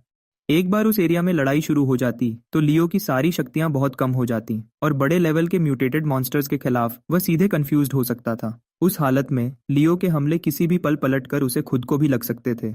दूसरे शब्दों में, अगर लियो के पास 10 और पेट्स भी होते जो उसका नुकसान बांटने में मदद करते, तब भी इस तरह के मॉन्स्टर को हराने की कोई गारंटी नहीं थी। इसी बीच क्रिस को रिपोर्टर्स ने इतनी बुरी तरह घेर लिया था कि वह मुश्किल से हिल पा रहा था। मिस्टर सिंक्लेयर, क्या आपने पहले यह नहीं कहा था कि स्टर्लिंग फैमिली कानून तोड़ने वाले बदमाश हैं? लेकिन अब जिस तरह से चीजें दिख रही हैं, सच आपकी कहानी से बिल्कुल भी मेल नहीं खा रहा। उस पल कुछ बेशर्म टैबलॉइड रिपोर्टर्स, जिन्हें सिर्फ शोहरत की परवाह थी, वह भी बीच में कूद पड़े। उनके दिमाग में इस बात से कोई फर्क नहीं पड़ता था कि स्टर्लिंग फैमिली सच में बुरी थी या नहीं। उन्हें सिर्फ इस बात की परवाह थी, जब तक वह इस कहानी का इस्तेमाल करके एक बड़ी खबर बना सकते थे, उनका प्रमोशन और सैलरी बढ़ना पक्का था। हर तरफ से तेज सवालों का सामना करते हुए क्रिस भी पल भर के लिए समझ नहीं पाया कि क्या करे, लेकिन अगले ही पल वह वहीं पर जम गया। हे भगवान, यह अब क्या है? क्योंकि उसकी आंखों के सामने वह रिपोर्टर्स अचानक साफ गायब हो गए, जैसे सब पहले से प्लान किया गया हो, कुछ ही पलों में चले गए। ये सही था, ये पर्दे के पीछे से लियो का काम था। अभी कुछ देर पहले उसने सीधे आर्थर को फोन किया था। फोन पर लियो ने आर्थर से वादा किया कि अगर वह उन सब रिपोर्टर्स को हटवाने को तैयार हो तो लियो तुरंत उसका एक बार और इलाज करेगा। यह सुनकर आर्थर ने बिना किसी झिझक के हाँ कर दी। अंदर ही अंदर वह अच्छी तरह जानता था कि लियो क्रिस का इस्तेमाल करके पूरी स्टर्लिंग फैमिली को खत्म करने की सोच रहा था, लेकिन अभी क्या वह कल तक जिंदा रहेगा, यह भी पक्का नहीं था। तो आर्थर बस अंदर ही अंदर आह भर सका। माफ करना प्रिय, इस बार मेरे पास सच में कोई और रास्ता नहीं है। अपना मन बनाकर आर्थर ने तुरंत रिचर्ड को फोन किया। अभी रिवर वैली क्रॉनिकल के प्रेसिडेंट यांग से कांटेक्ट करो और उनसे कहो कि वह हर रिपोर्टर को कोर्ट हाउस के दरवाजे से हटा दें। जैसे ही रिचर्ड ने यह सुना, वह जम गया। बिल्कुल, वह सबसे बेहतर जानता था कि अगर वह सच में यह केस हार गए तो पूरी स्टर्लिंग फैमिली शायद ऐसी मुसीबत में पड़ जाएगी जिससे वह कभी निकल नहीं पाएंगे। लेकिन चाहे उसने कितना भी सोचा, उसे समझ नहीं आया कि उसका अपना बाप बाहर वालों की मदद क्यों कर रहा था उससे निपटने में। आखिर में रिचर्ड बस अपने दांत पीसकर यह नतीजा निकाल सका कि उसका बाप शायद लियो से पूरी तरह बेवकूफ बन गया था। आखिर रिचर्ड की नज़रों में इस दुनिया में कोई ऐसा चमत्कारी डॉक्टर हो ही नहीं सकता जो कैंसर को 100% ठीक कर सके। लेकिन एक और बार सोचने के बाद उसे लगा कि शायद उसके बाप का इस सब के पीछे कोई गहरा प्लान हो। आखिर वहां मौजूद हर रिपोर्टर को उन्होंने पहले ही खरीद लिया था और कंट्रोल कर रखा था। अगर वह उन्हें वापस चाहता तो उसके एक शब्द से ही काम हो जाता। ऊपर से जिन शहर वालों ने पहले गवाही देने का वादा किया था, उन सबको उसकी माँ ने पहले ही संभाल लिया था। दूसरे शब्दों में, जहां तक रिचर्ड की बात थी, क्रिस के लिए यह केस जीतना बिल्कुल नामुमकिन था। जब ऐसी बात थी तो वह अभी अपने बाप की इच्छा मान ले। उसके तुरंत बाद रिचर्ड ने अखबार के प्रेसिडेंट यांग को अपना आदेश दिया और मौके पर मौजूद सभी रिपोर्टर्स को तुरंत हटवा दिया। जहां तक लियो की बात थी, उसने भी अपनी बात रखी और खुद आर्थर के प्राइवेट क्लिनिक तक गाड़ी चलाकर गया। लेकिन जैसे ही उसने दरवाजे से अंदर कदम रखा, उसने देखा कि वह डरावना लेवल 30 का म्यूटेटेड मॉन्स्टर आर्थर के चारों तरफ लपेटा हुआ था। लियो का सर वहीं पर सुन्न हो गया और वह धीरे से बुदबुदाया, ये क्या चीज है भला। पहली बार जब लियो ने अपनी आंखों से एक म्यूटेटेड मॉन्स्टर देखा, उसका सर तुरंत सुन्न हो गया और वह पल भर के लिए वहीं पर जम गया। उसके तुरंत बाद सिस्टम प्रॉम्प्ट बज उठा।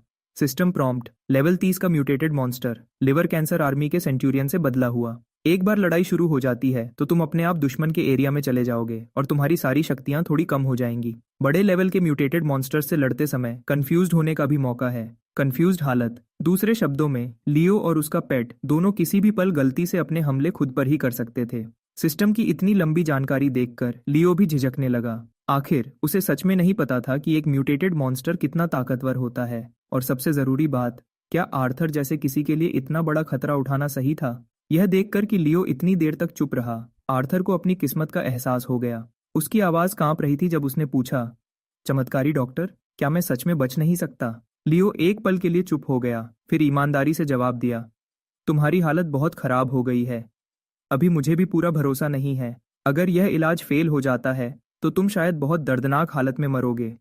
लेकिन अगर हम कुछ नहीं करते तो शायद तुम्हारे पास अभी भी एक हफ्ता बचा है। वह बातें सुनने के बाद आर्थर ने अपनी किस्मत मान ली। फिर जैसे मरने वाला आदमी आखिरी बार साफ सोच पाता है, उसने लियो को अपनी जिंदगी की कहानी बताना शुरू किया। 22 साल की उम्र में आर्थर ने आईवी लीग यूनिवर्सिटी से सफलता से ग्रेजुएशन किया और उसी साल आधिकारिक तौर पर समाज में कदम रखा। तब उसे सच में लगता था कि अपनी पढ़ाई और काबिलियत से वह दुनिया में अपना नाम जरूर बनाएगा। लेकिन सच्चाई बहुत जल्दी उस पर हथौड़े की तरह गिरी।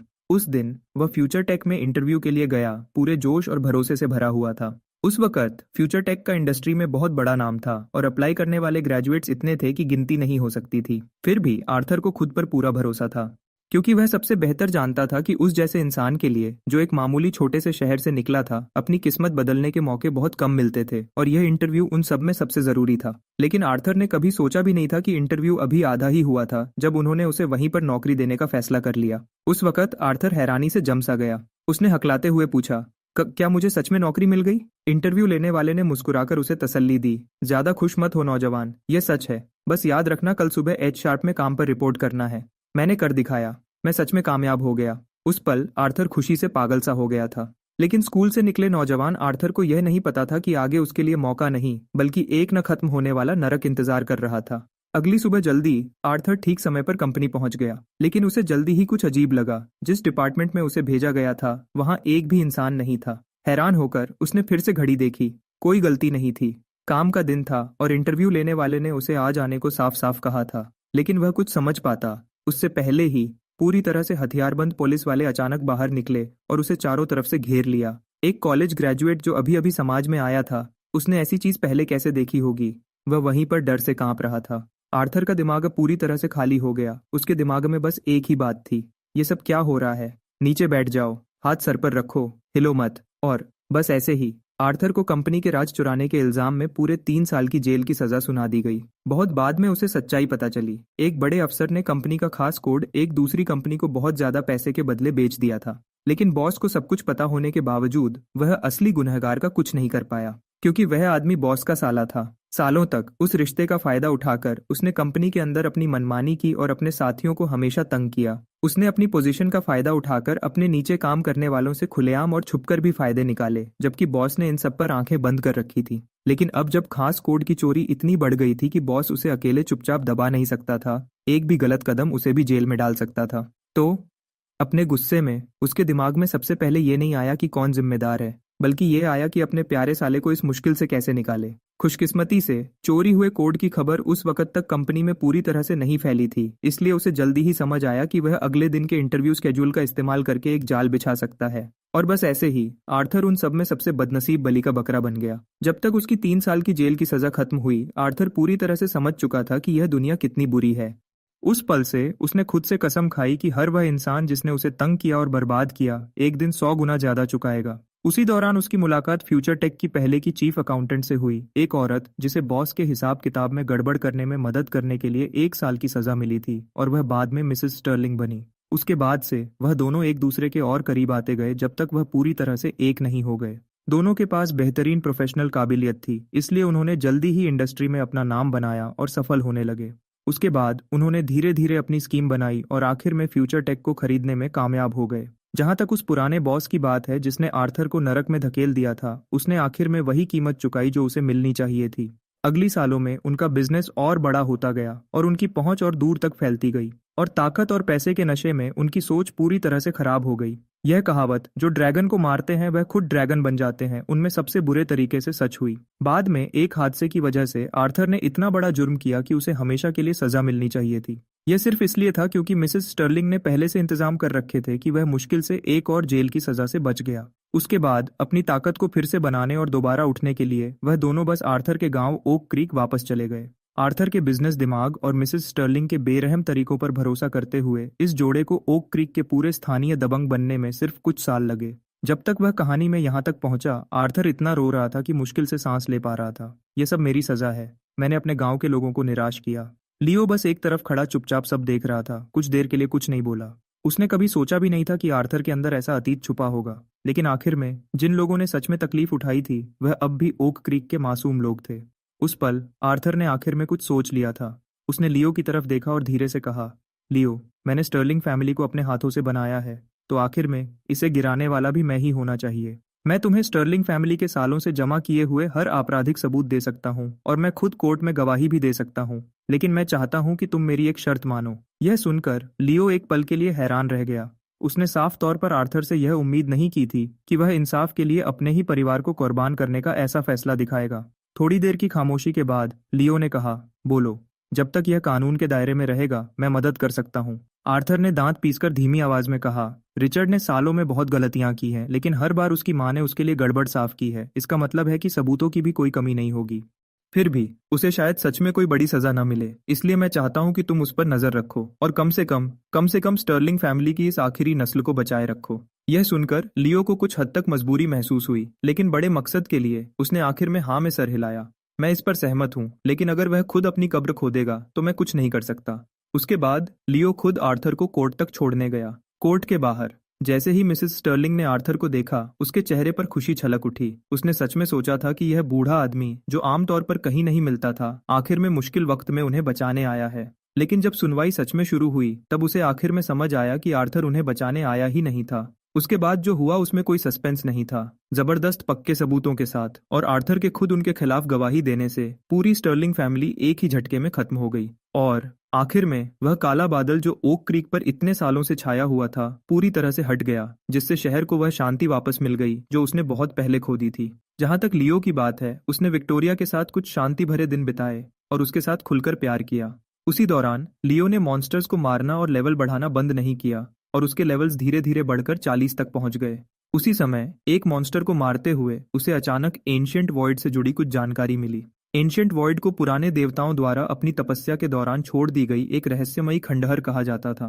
उसके अंदर तपस्या करने से न सिर्फ लेवल तेजी से बढ़ सकता था, बल्कि देवताओं से जुड़ी और गुप्त जानकारी मिलने का मौका भी मिलता था। जब लियो ने यह देखा तो वह हैरान रह गया, क्योंकि उसे सच में एक बार एक डिवाइन सीक्रेट मिलने की किस्मत मिली थी। उस सीक्रेट में लिखा था कि जब बहुत ज्यादा खराब हुए म्यूटेटेड मॉन्स्टर्स का सामना हो तो उनके डोमेन्स के बुरे असरों को 4 पवित्र जानवरों के अवशेष इकट्ठा करके कम किया जा सकता है।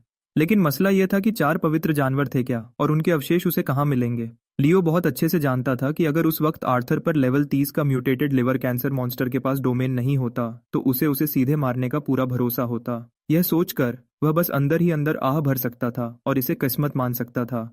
फिर भी उसे थोड़ा अफसोस हुआ, लेकिन किसी ने यह उम्मीद नहीं की थी कि अगले जो होगा वह लियो को सच में पवित्र जानवरों के अवशेष ढूंढने की यात्रा पर निकलने पर मजबूर कर देगा। इस दिन हमेशा की तरह लियो हॉस्पिटल आया मॉन्स्टर्स को मारने और लेवल बढ़ाने। लेकिन जैसे ही वह पहुंचा उसका फोन अचानक बजा और कॉल विक्टोरिया की सबसे अच्छी दोस्त जोई का था। फोन पर उसकी बात सुनकर लियो का चेहरा तुरंत बदल गया और वह सीधा पिनिकल रेजिडेंसेस वापस चला गया। ये सब क्या हो गया? जब मैं आज सुबह गया था तो वह बिल्कुल ठीक थी। उसे देखते हुए जोई ने जल्दी से बताया, मुझे भी नहीं पता। आज हम साथ में खाना बनाना सीखने वाले थे और तुम्हारे लिए एक शानदार खाना बनाने वाले थे, लेकिन हम चूल्हा जलाते उससे पहले ही वह अचानक गिर गई और जमीन पर बेहोश हो गई। एक सेकंड भी बिना सोचे लियो ने तुरंत विक्टोरिया की बीमारी की हालत चेक की। सिस्टम सैंडेश, mutated breast cancer, dune guard, level 70 boss monster, mutated leader class monster. लड़ाई में जीत विक्टोरिया की जिंदगी 10 साल बढ़ा देगी। जैसे ही उसने वह लाइन देखी लियो का दिल बैठ गया। आखिर वह अभी सिर्फ लेवल 45 पर था। लेवल 70 के बॉस मॉन्स्टर का सीधे सामना करना पहले ही लगभग नामुमकिन था, और यह तो एक म्यूटेटेड लीडर क्लास मॉन्स्टर था जिसके पास अपना डोमेन भी था। लेकिन ठीक उसी पल लियो को पहले मिला हुआ डिवाइन सीक्रेट अचानक उसके दिमाग में चमका। रुको, क्या उसमें यह नहीं लिखा था कि अगर मुझे एक पवित्र जानवर का अवशेष मिल जाए तो मैं म्यूटेटेड मॉन्स्टर के डोमेन के बुरे असरों को खत्म कर सकता हूँ? जैसे ही उसने यह सोचा लियो के सीने में उम्मीद की एक किरण फिर से जग उठी। लेकिन उसके ठीक बाद उसे एक और ठंडक महसूस हुई। अगर डोमेन का मसला हल भी हो जाए तब भी वह सिर्फ लेवल 45 पर था, तो वह लेवल 70 के बॉस मॉन्स्टर को कैसे हराएगा? छोड़ो, मैं बस एक एक कदम करके चीजों से निपटूंगा। जब तक जरा सा भी मौका है मैं हार नहीं मानूंगा। फैसला करने के बाद लियो ने तुरंत विक्टोरिया पर गोल्डन नीडल एक्यूपॉइंट स्ट्राइक का एक दिन का लाइफ सपोर्ट असर इस्तेमाल किया।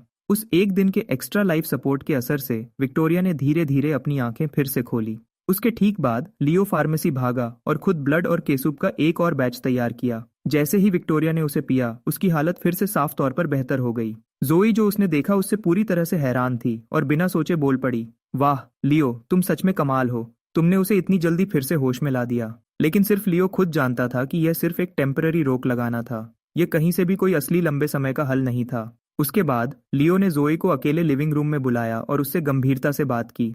अगले कुछ दिनों के लिए मुझे कुछ काम से जाना है। तुम्हें विक्टोरिया का ख्याल रखना होगा। अगर उसे फिर से कुछ होता है तो तुम्हें मुझे तुरंत बताना होगा। भले ही जोई को नहीं पता था कि लियो क्या करने वाला था, फिर भी उसने गंभीरता से हाँ में सर हिलाया। ठीक है, चिंता मत करो, मैं उसका ख्याल रखूंगी। ठीक जब लियो मुड़कर दरवाजे से बाहर जाने वाला था, उसकी आंख के कोने ने एक बार फिर जोई के बगल में लेवल 100 के स्टोन मेडन मॉन्स्टर को देखा। एक ख्याल तुरंत लियो के दिमाग में चमका। सही, इतना समय हो गया है तो स्लाइट ऑफ हैंड अब तक कूलडाउन से बाहर आ गया होगा। अगली सेकंड में उसने बिना किसी झिझक के स्टोन मेडन मॉन्स्टर पर स्लाइट ऑफ हैंड का इस्तेमाल किया, और जैसे ही आइटम बाहर आया एक चमकदार सुनहरी रोशनी कमरे में फैल गई। बधाई हो होस्ट, आपको एक God tier skill Phoenix nirvana मिला है। फीनिक्स निर्वाणा पुराने पवित्र जानवर वर्मिलियन बर्ड द्वारा छोड़ दी गई एक पवित्र अवशेष। चारों पवित्र जानवर के अवशेष इकट्ठा करो और भ्रष्टाचार को देवत्व में बदला जा सकता है। पूरी तरह से निराशा में भी लड़ाई का पूरा रुख बदला जा सकता है। स्किल का विवरण। लड़ाई में यह स्किल अपने आप एक पैसिव असर बन जाती है। जब होस्ट का HP 0 हो जाता है तो होस्ट तुरंत पूरी सेहत के साथ जिंदा हो जाएगा और सारी स्थितियां ठीक हो जाएंगी। यह असर हर लड़ाई में सिर्फ एक बार ही काम कर सकता है। लड़ाई के बाहर यह एक खास ताकत बन जाती है जो सिर्फ उस पर इस्तेमाल हो सकती है जो मरने वाला हो। उसकी जिंदगी को जबरदस्ती 15 दिन के लिए बढ़ा देती है और उसकी 30% जरूरी ताकत वापस लाती है। याद रहे, जिंदगी बढ़ाने का यह असर और भी बढ़ सकता है अगर इस्तेमाल करने वाला अपनी खुद की उम्र का कुछ हिस्सा दे। यह पढ़ने के बाद लियो खुद को रोक नहीं पाया और बोल उठा, अरे बाप रे, क्या यह वन डे लाइफ सपोर्ट का सबसे अच्छा रूप नहीं है? और भला क्यों 4 होली बीस्ट की चीजों में से एक स्टोन मेडन मॉन्स्टर पर छुपी होगी? मुझे यह इतनी आसानी से कैसे मिल गई? लेकिन अभी के हालात में लियो के पास बिल्कुल भी ज्यादा वक्त नहीं था बैठकर इस पर ज्यादा सोचने का। अगली ही पल वह सीधा बेडरूम में गया और विक्टोरिया पर फीनिक्स निर्वाणा का इस्तेमाल किया। उसी पल एक अनजान आग सीधी विक्टोरिया के शरीर में घुस गई और उसके तुरंत बाद एक जबरदस्त जिंदगी की ताकत उसके अंदर से बाहर निकलने लगी। बस कुछ ही पलों में विक्टोरिया साफ साफ महसूस कर सकती थी कि उसे मौत के किनारे से वापस खींच लिया गया है, जैसे उसका नया जन्म हुआ हो। यह क्या, आखिर हो क्या रहा है? मेरा शरीर अचानक इतना हल्का क्यों लग रहा है?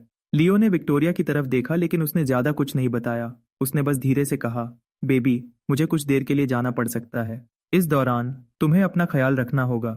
जोई को अभी यहाँ तुम्हारे साथ रहने दो। अगर तुम्हें जरा सा भी ठीक न लगे तो उसे तुरंत बता देना। इससे पहले कि विक्टोरिया और कुछ पूछ पाती, लियो मुड़कर कमरे से जा चुका था, क्योंकि वह बहुत अच्छे से जानता है कि अभी वक्त ही जिंदगी है। हर एक पल जो बर्बाद होता विक्टोरिया के लिए एक और खतरा बढ़ा देता। उसके बाद लियो सीधा एक प्राइवेट क्लिनिक गया। ये क्लिनिक डेविड का था, जो टॉमी का खास दोस्त था। पिछली बार लियो ने यहाँ एंशियंट वॉइड के बारे में जाना था, इसलिए इस बार वह जानबूझकर वापस आया था अपनी किस्मत दोबारा आजमाने। जैसे ही डेविड ने लियो को अंदर आते देखा, वह तुरंत एक प्यारी मुस्कान के साथ उसके पास आया। वाह, क्या खास मेहमान। लियो, बहुत दिनों बाद मिले। उसके बाद लियो ने एक बहाना बनाया कि वह आजकल और चीजें सीखना चाहता है और कुछ दिन यहाँ रहकर देखना और सीखना चाहता है। डेविड ने इस पर कुछ नहीं सोचा और उसे आसानी से रुकने दिया। आज मेरे बहुत सारे अपॉइंटमेंट्स हैं, तो मैं बहुत बिजी रहूंगा। तुम आराम से घूम सकते हो और अगर कुछ चाहिए तो मुझे बुला लेना। ठीक है, तुम अपना काम करो। अगर मुझे कुछ समझ नहीं आया तो मैं तुमसे तुम्हारा काम खत्म होने के बाद पूछूंगा। ठीक है, ठीक है। यह कहकर डेविड मुड़ा और मरीजों को देखने लगा। इसी बीच लियो चुपचाप एक तरफ खड़ा था, हर मरीज पर मौजूद बीमारी वाले मॉन्स्टर्स को चुपचाप देखता हुआ।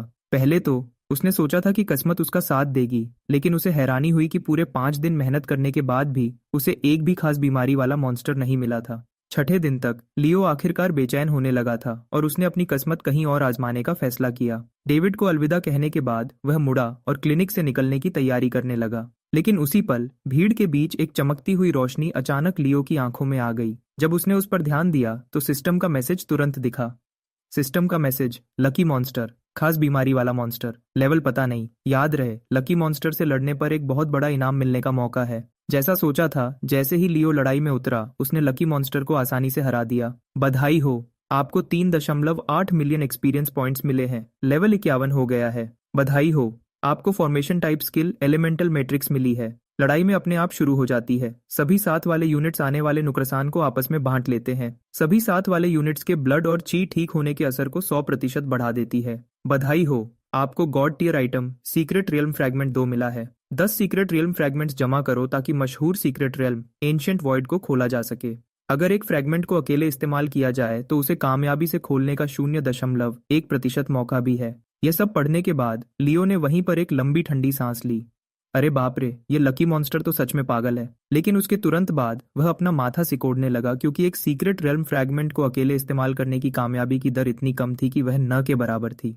और उनमें से 10 जमा करने में किसको पता कितना वक्त लगता। लेकिन मसला यह था कि विक्टोरिया के पास बस इतना वक्त नहीं बचा था। तो क्या उसे 0.1% जीतने के मौके पर दांव लगाना चाहिए या नहीं? क्योंकि कल ही जोई ने लियो को फिर से फोन किया था और उसने बताया था कि विक्टोरिया की हालत एक बार फिर खराब हो गई है।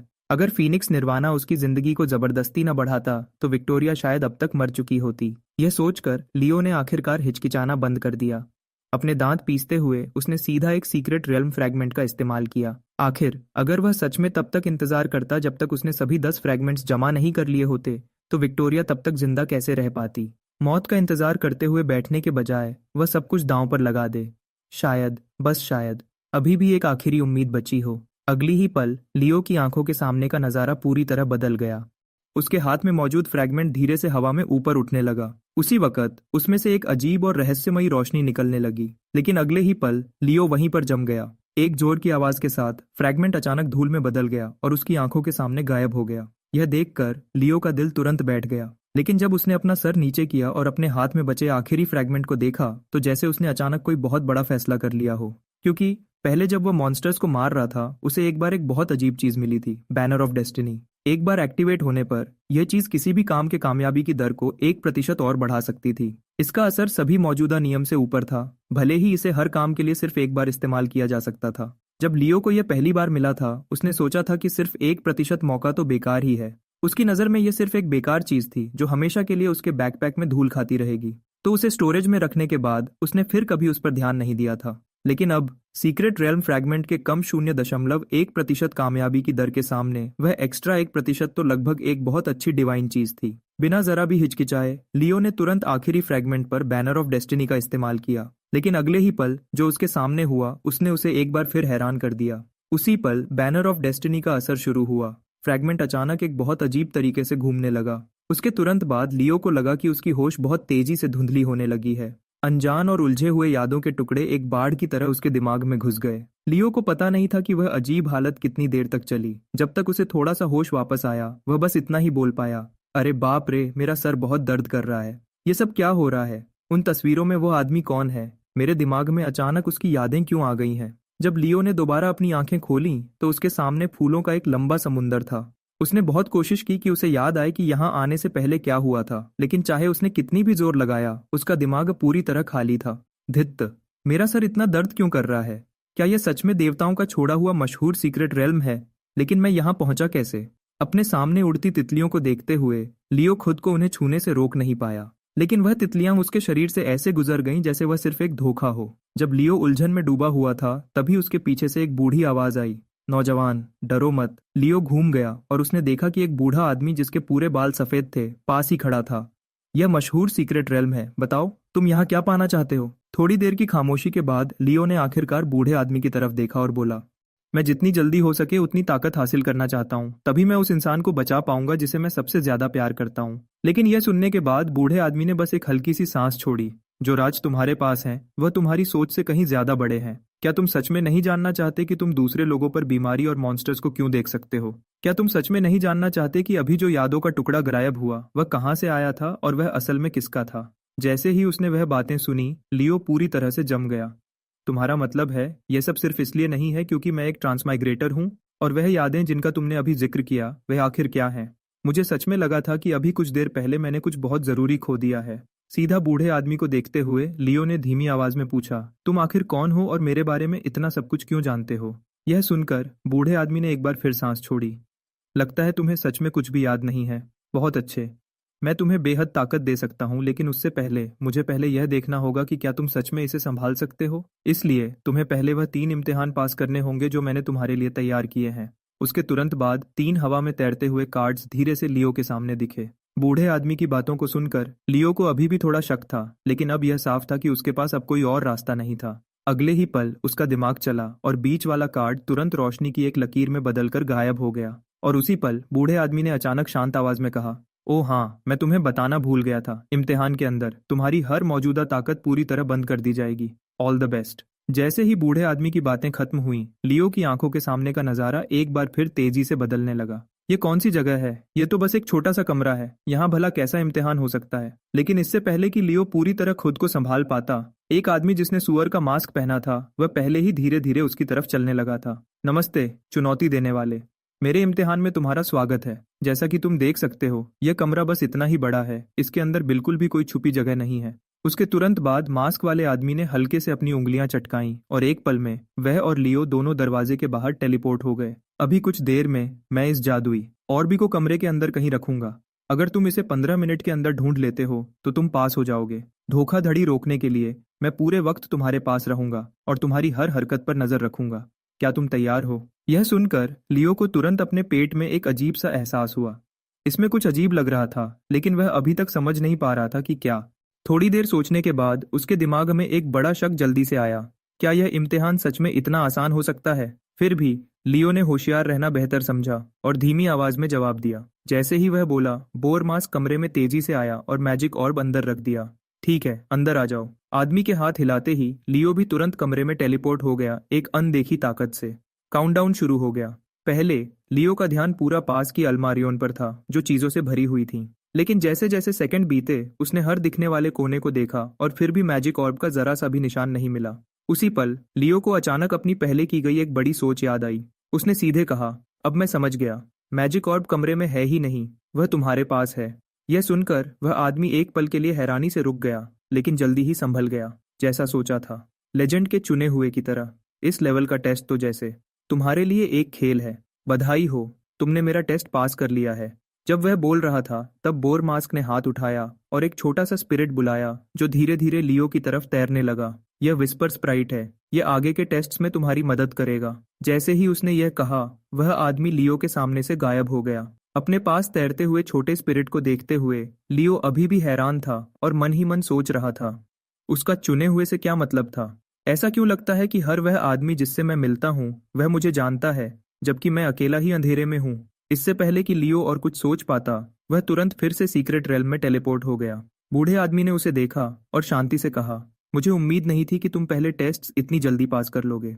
लगता है तुम जितना मैंने सोचा था उससे भी ज्यादा ताकतवर हो। लियो ने शर्मिंदा होने का नाटक नहीं किया। बिल्कुल, एक सेकंड भी बर्बाद किए बिना उसने तुरंत हाथ बढ़ाया और अगला कार्ड चुना। अगले ही पल उसके आसपास का पूरा नजारा एक खाली जगह में बदल गया और उसके बीच में एक शतरंज का बोर्ड तैर रहा था। बोर्ड के सामने एक आदमी खड़ा था जिसने सुनहरा मास्क पहना हुआ था। मेरे टेस्ट में तुम्हारा स्वागत है, चैलेंजर। इस खेल के नियम आसान हैं। यहाँ 50 काले और 50 सफेद पीसेज हैं। जब खेल शुरू होगा तुम्हें उन सबको कैटोरोन में रखना होगा और तुम उन्हें कैसे बांटोगे ये पूरी तरह तुम पर है। जब तुम उन्हें रख लोगे मैं तुम्हें थोड़ी देर के लिए अंधा कर दूंगा। उस वक्त तुम्हें पहले एक कटोरा चुनना होगा और फिर उस कटोरा से एक काला पीस निकालना होगा। अगर तुमने सफलता से एक काला पीस निकाला तो तुम जीत जाओगे। नियम सुनने के बाद लियो तुरंत समझ गया कि यह बिल्कुल भी ऐसा खेल नहीं था जिसे सिर्फ किस्मत से जीता जा सके। थोड़ी देर सोचने के बाद उसने धीरे से अपना सर उठाया और कहा, मैं तैयार हूँ, शुरू करो। जैसे ही लियो बोल चुका, मास्क्ड मैन ने शांति से 2 शब्द कहे। जरा भी हिचकिचाए बिना लियो ने तुरंत सभी 50 सफेद पीसेज और 49 काले पीसेज एक ही कटोरा में डाल दिए। रुको, यह नियम के खिलाफ है। पीसेस दोनों कटोरों में बांटे जाने चाहिए। लेकिन इससे पहले कि गोल्डन मास्क अपनी बात पूरी कर पाता, लियो ने उसे बीच में ही रोक दिया। आराम से, अभी मेरा काम पूरा नहीं हुआ है। उसके तुरंत बाद उसने आखिरी काला पीस उठाया और उसे दूसरे कटोरा में आराम से रख दिया। ठीक है, अब मेरा काम हो गया। अपने सामने वाले आदमी को देखते हुए लियो ने बिना जल्दी किए समझाया, इस तरह से बांटने का बहुत बड़ा फायदा है। अगर मैं वह कटोरा चुनता हूँ जिसमें सिर्फ एक काला पीस है तो मैं तुरंत जीत जाऊंगा, और अगर मैं वह नहीं भी चुनता तो दूसरे कटोरों में भी लगभग 50-50 काले और सफेद पीसेस का अनुपात है, तो चाहे जैसे भी देखो मैं एक मजबूत स्थिति में हूँ। यह देखकर गोल्डन मास्क एक पल के लिए हैरान रह गया, फिर जोर से हंसने लगा। हाँ हाँ हाँ, चुने हुए से यही उम्मीद थी। तुम सच में दूसरों से अलग हो, बहुत दिलचस्प। अगले ही सेकंड गोल्डन मास्क ने धीरे से अपना हाथ उठाया। उसके तुरंत बाद काले धुंध के एक बड़े घेरे ने लियो की पूरी नजर को निगल लिया और उसे पूरे अंधेरे में धकेल दिया। फिर गोल्डन मास्क ने दोनों कैटोरोन को हिलाना शुरू किया। थोड़ी देर बाद हिलने की आवाज बंद हो गई और कैटोरोन को फिर से लियो के सामने रख दिया गया। ठीक है, अब मुझे बताओ, तुम कौन सा कटोरा चुनते हो, तुम्हारे बाएं वाला या दाएं वाला? यह सुनकर लियो ने जानबूझकर एक पल के लिए रुका, फिर जवाब दिया, तो मैं बाएं वाला लूंगा। गोल्डन मास्क तुरंत जोर से हंस पड़ा। हा हा हा, जबकि तुम में कुछ हुनर तो जरूर है। लगता है तुम्हारी किस्मत उतनी अच्छी नहीं है जितनी तुमने उम्मीद की थी। लेकिन जब लियो ने यह सुना तो उसके होंठों पर एक ठंडी समझदारी भरी मुस्कान आ गई। गोल्डन मास्क ने हाथ हिलाया और आगे कहा, बहुत अच्छा, अब कटोरा से अपना पीस निकालो। लियो बिल्कुल नहीं हिचकिचाया। उसने कटोरा में हाथ डाला और एक ही बार में 5 पीसेस पकड़ लिए। फिर उसने आदमी की तरफ देखा और पूछा, तो क्या मेरे हाथ में काला पीस है? लेकिन इस बार गोल्डन मास्क अचानक चुप हो गया। लंबी खामोशी के बाद उसने आखिरकार एक अजीब सा जवाब दिया, ब्ली। ये कैसे हो सकता है? किसी की किस्मत इतनी अजीब कैसे हो सकती है? जैसे ही दूसरी तरफ से कोई सीधा जवाब नहीं आया, लियो तुरंत समझ गया। उसके हाथ में जो 5 पीसेस थे वह लगभग पक्का सब काले ही थे। फिर जानबूझकर लियो ने एक एक करके पीसेस अपने हाथ से गिराए, जब तक कि उसकी हथेली में बचा आखिरी पीस पक्का काला नहीं था। यह देखकर गोल्डन मास्क जोर से हंस पड़ा। हा हा हा, लगता है तुम जितना मैंने सोचा था उससे भी ज्यादा ताकतवर हो। किस्मत की देवी ने भी तुम्हारा साथ देने का फैसला किया है। बधाई हो, तुमने मेरा टेस्ट पास कर लिया है। जब वह बोल रहा था उसने रोशनी का एक गोला बुलाया और उसे धीरे से लियो के पास वाले विस्पर स्प्राइट में मिला दिया। जैसे ही छोटे स्पिरिट ने उस चमकते हुए घेरे को छुआ, उसके छोटे से शरीर से एक बहुत ही डरावनी शक्ति फट पड़ी। यह शक्ति तुम्हारे स्पिरिट को सबसे अच्छी ताकत देगी। इसका असली मतलब क्या है यह तुम समय के साथ समझ जाओगे। इससे पहले कि लियो और कुछ पूछ पाता, गोल्डन मास्क ने बस हाथ उठाया और उसे सीधा सीक्रेट रेल्म में वापस भेज दिया। लेकिन जैसे ही वह वापस आया, लियो वहीं पर रुक गया। ओह माय गॉड, यहाँ क्या हो गया? क्योंकि सीक्रेट रेल्म, जो कुछ देर पहले एक जन्नत जैसा लग रहा था, अब एक जिंदा नरक में बदल गया था। चारों तरफ से आती जलती गर्मी लियो को बार बार याद दिला रही थी कि उसके पास ज्यादा समय नहीं बचा है। यह देखकर लियो पूरी तरह हैरान था। उसका दिमाग उलझन से भरा हुआ था। लेकिन बहुत जल्दी उसने खुद को शांत किया और समझ गया कि वह यहाँ बैठकर मौत का इंतजार नहीं कर सकता। परेशानी यह थी कि जब से वह सीक्रेट रेल्म में आया था उसकी सारी शक्तियां पूरी तरह बंद हो गई थीं और उसके पास इस स्थिति से निकलने का कोई असली तरीका नहीं था। जब लियो मायूसी के करीब था उसके पास वाला विस्पर स्प्राइट अचानक बाहर निकल आया। मालिक, मैं महसूस कर सकता हूँ कि इस वक्त के माहौल में बहुत ज्यादा वॉइड एसेंस है। दूसरे शब्दों में, यह पूरा इलाका एक धोखे के ज्यादा करीब है और यह तुम्हें सच में कोई असली नुकसान नहीं पहुंचाएगा। लेकिन लियो ने उसे तुरंत बीच में ही रोक दिया, हैरानी से गुस्से में बोला, तुम कह रहे हो कि यह पागल कर देने वाली गर्मी अभी भी सिर्फ एक धोखा है? अगर असली चीज सामने आती तो क्या मैं वहीं पर भाप नहीं बन जाता? लियो तुरंत विस्पर स्प्राइट की तरफ मुड़ा और गहरी आवाज में पूछा, क्या तुम्हें कुछ और पता है? मैं इस धोखे को कैसे तोड़ूं? लेकिन विस्पर स्प्राइट ने जवाब देने से पहले हिचकिचाया। ऐसा नहीं है कि इसे तोड़ने का कोई तरीका नहीं है, बस तुम्हें वह चीज कुर्बान करनी पड़ेगी जो तुम्हारे दिल में सबसे प्यारी है। जैसे ही उसने यह सुना, लियो गुस्से में आ गया। मेरे पास सबसे कीमती चीजें मेरी प्रतिभा और दिव्य वस्तुएं हैं। अगर मैं उन्हें कुर्बान करता हूं तो मेरी ताकत बहुत कम हो जाएगी। भूलो मत, मैं यहाँ ताकतवर बनने और विक्टोरिया को बचाने आया हूँ। और तुम कहीं से भी आ गए हो, मैं तुम्हारी हर बात पर पूरा भरोसा नहीं कर सकता। लियो ने उसे घूरा और आगे पूछा, इसके अलावा क्या सच में कोई और तरीका नहीं है? यह सुनकर विस्पर स्प्राइट एक पल के लिए चुप हो गया, फिर दोबारा बोला, ऐसा नहीं है कि बिल्कुल कोई और तरीका नहीं है। मैं खुद को कुर्बान करके तुम्हारे लिए धोखा तोड़ सकता हूँ, लेकिन अगर तुम मेरी मदद खो देते हो तो तुम आगे के टेस्ट पास नहीं कर पाओगे। मैं साफ महसूस कर सकता हूँ तुम मुझ पर पूरा भरोसा नहीं करते, तो तुम्हारे नजरिए से मुझे कुर्बान करना शायद ज्यादा सुरक्षित विकल्प हो। यह सुनकर लियो चुप हो गया। जिस तरह से वह दिख रहा था, स्प्राइट का सच में कोई बुरा इरादा नहीं लग रहा था। लेकिन अगर उसकी बात सच थी और उसे खोने का मतलब था कि वह बाकी टेस्ट्स में शायद फेल हो जाएगा, तो सीक्रेट रेल्म में यह पूरा सफर बेकार हो जाता। इस सोच पर लियो फिर से हिचकिचाने लगा। थोड़ी देर की कशमकश के बाद लियो ने आखिरकार अपने दांत पीसे और अपना फैसला किया। वह अपनी सबसे मजबूत प्रतिभा, एडमेंट बॉडी, को कुर्बान करेगा। जैसे ही रोशनी की एक अजीब चमक उस पर पड़ी, लियो को अचानक लगा जैसे उसकी जिंदगी से कुछ बहुत जरूरी चीज छीन ली गई हो। उसके तुरंत बाद विस्पर स्प्राइट ने अपनी शक्ति का इस्तेमाल करना शुरू किया और उसके सामने का धोखा धीरे धीरे टूटने लगा। यह देखकर लियो खुद को बड़बड़ाने से रोक नहीं पाया। ओ माय गॉड, इस विस्पर स्प्राइट में सच में कुछ खास है। जैसे ही उसके शब्द खत्म हुए, बूढ़ा आदमी फिर से दूर दिखाई दिया। हा हा हा, चुने हुए के लायक हो। जैसा सोचा था, जब सच में जरूरत थी तब तुमने सही फैसला किया। चिंता मत करो, जब तक तुम ये आखिरी स्टेज पास कर लेते हो, हर राज खुद ही खुल जाएगा।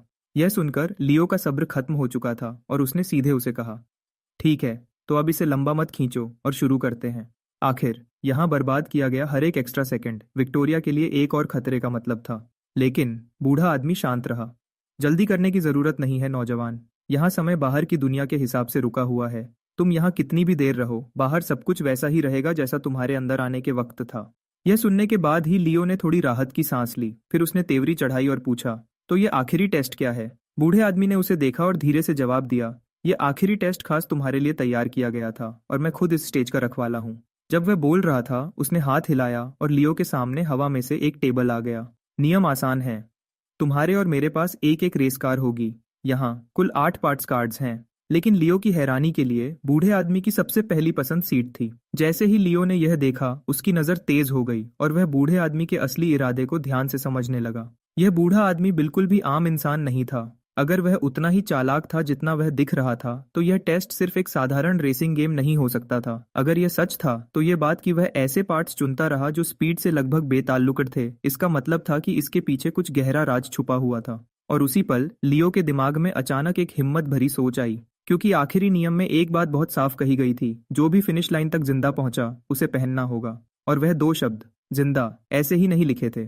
बूढ़े आदमी ने बार बार जो स्पीड वाले पार्ट्स नहीं चुने थे, उसका मतलब शायद यह था कि उसका असल मकसद मोड के हिसाब से अपनी गाड़ी को अंदर वाले रास्ते पर लाना था। और अगर लियो को रेस खत्म करनी थी तो उसे मोड़ तो लेने ही पड़ते।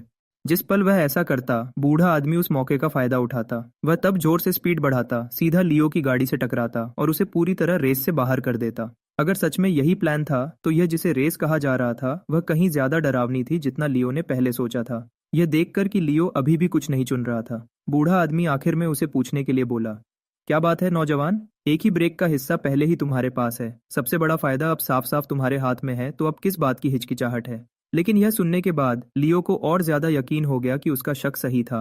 उस वक्त सिर्फ एक विंडशील्ड और दूसरा स्टीयरिंग व्हील बचे थे। बिना किसी हिचकिचाहट के लियो ने हाथ बढ़ाया और स्टीयरिंग व्हील उठा लिया।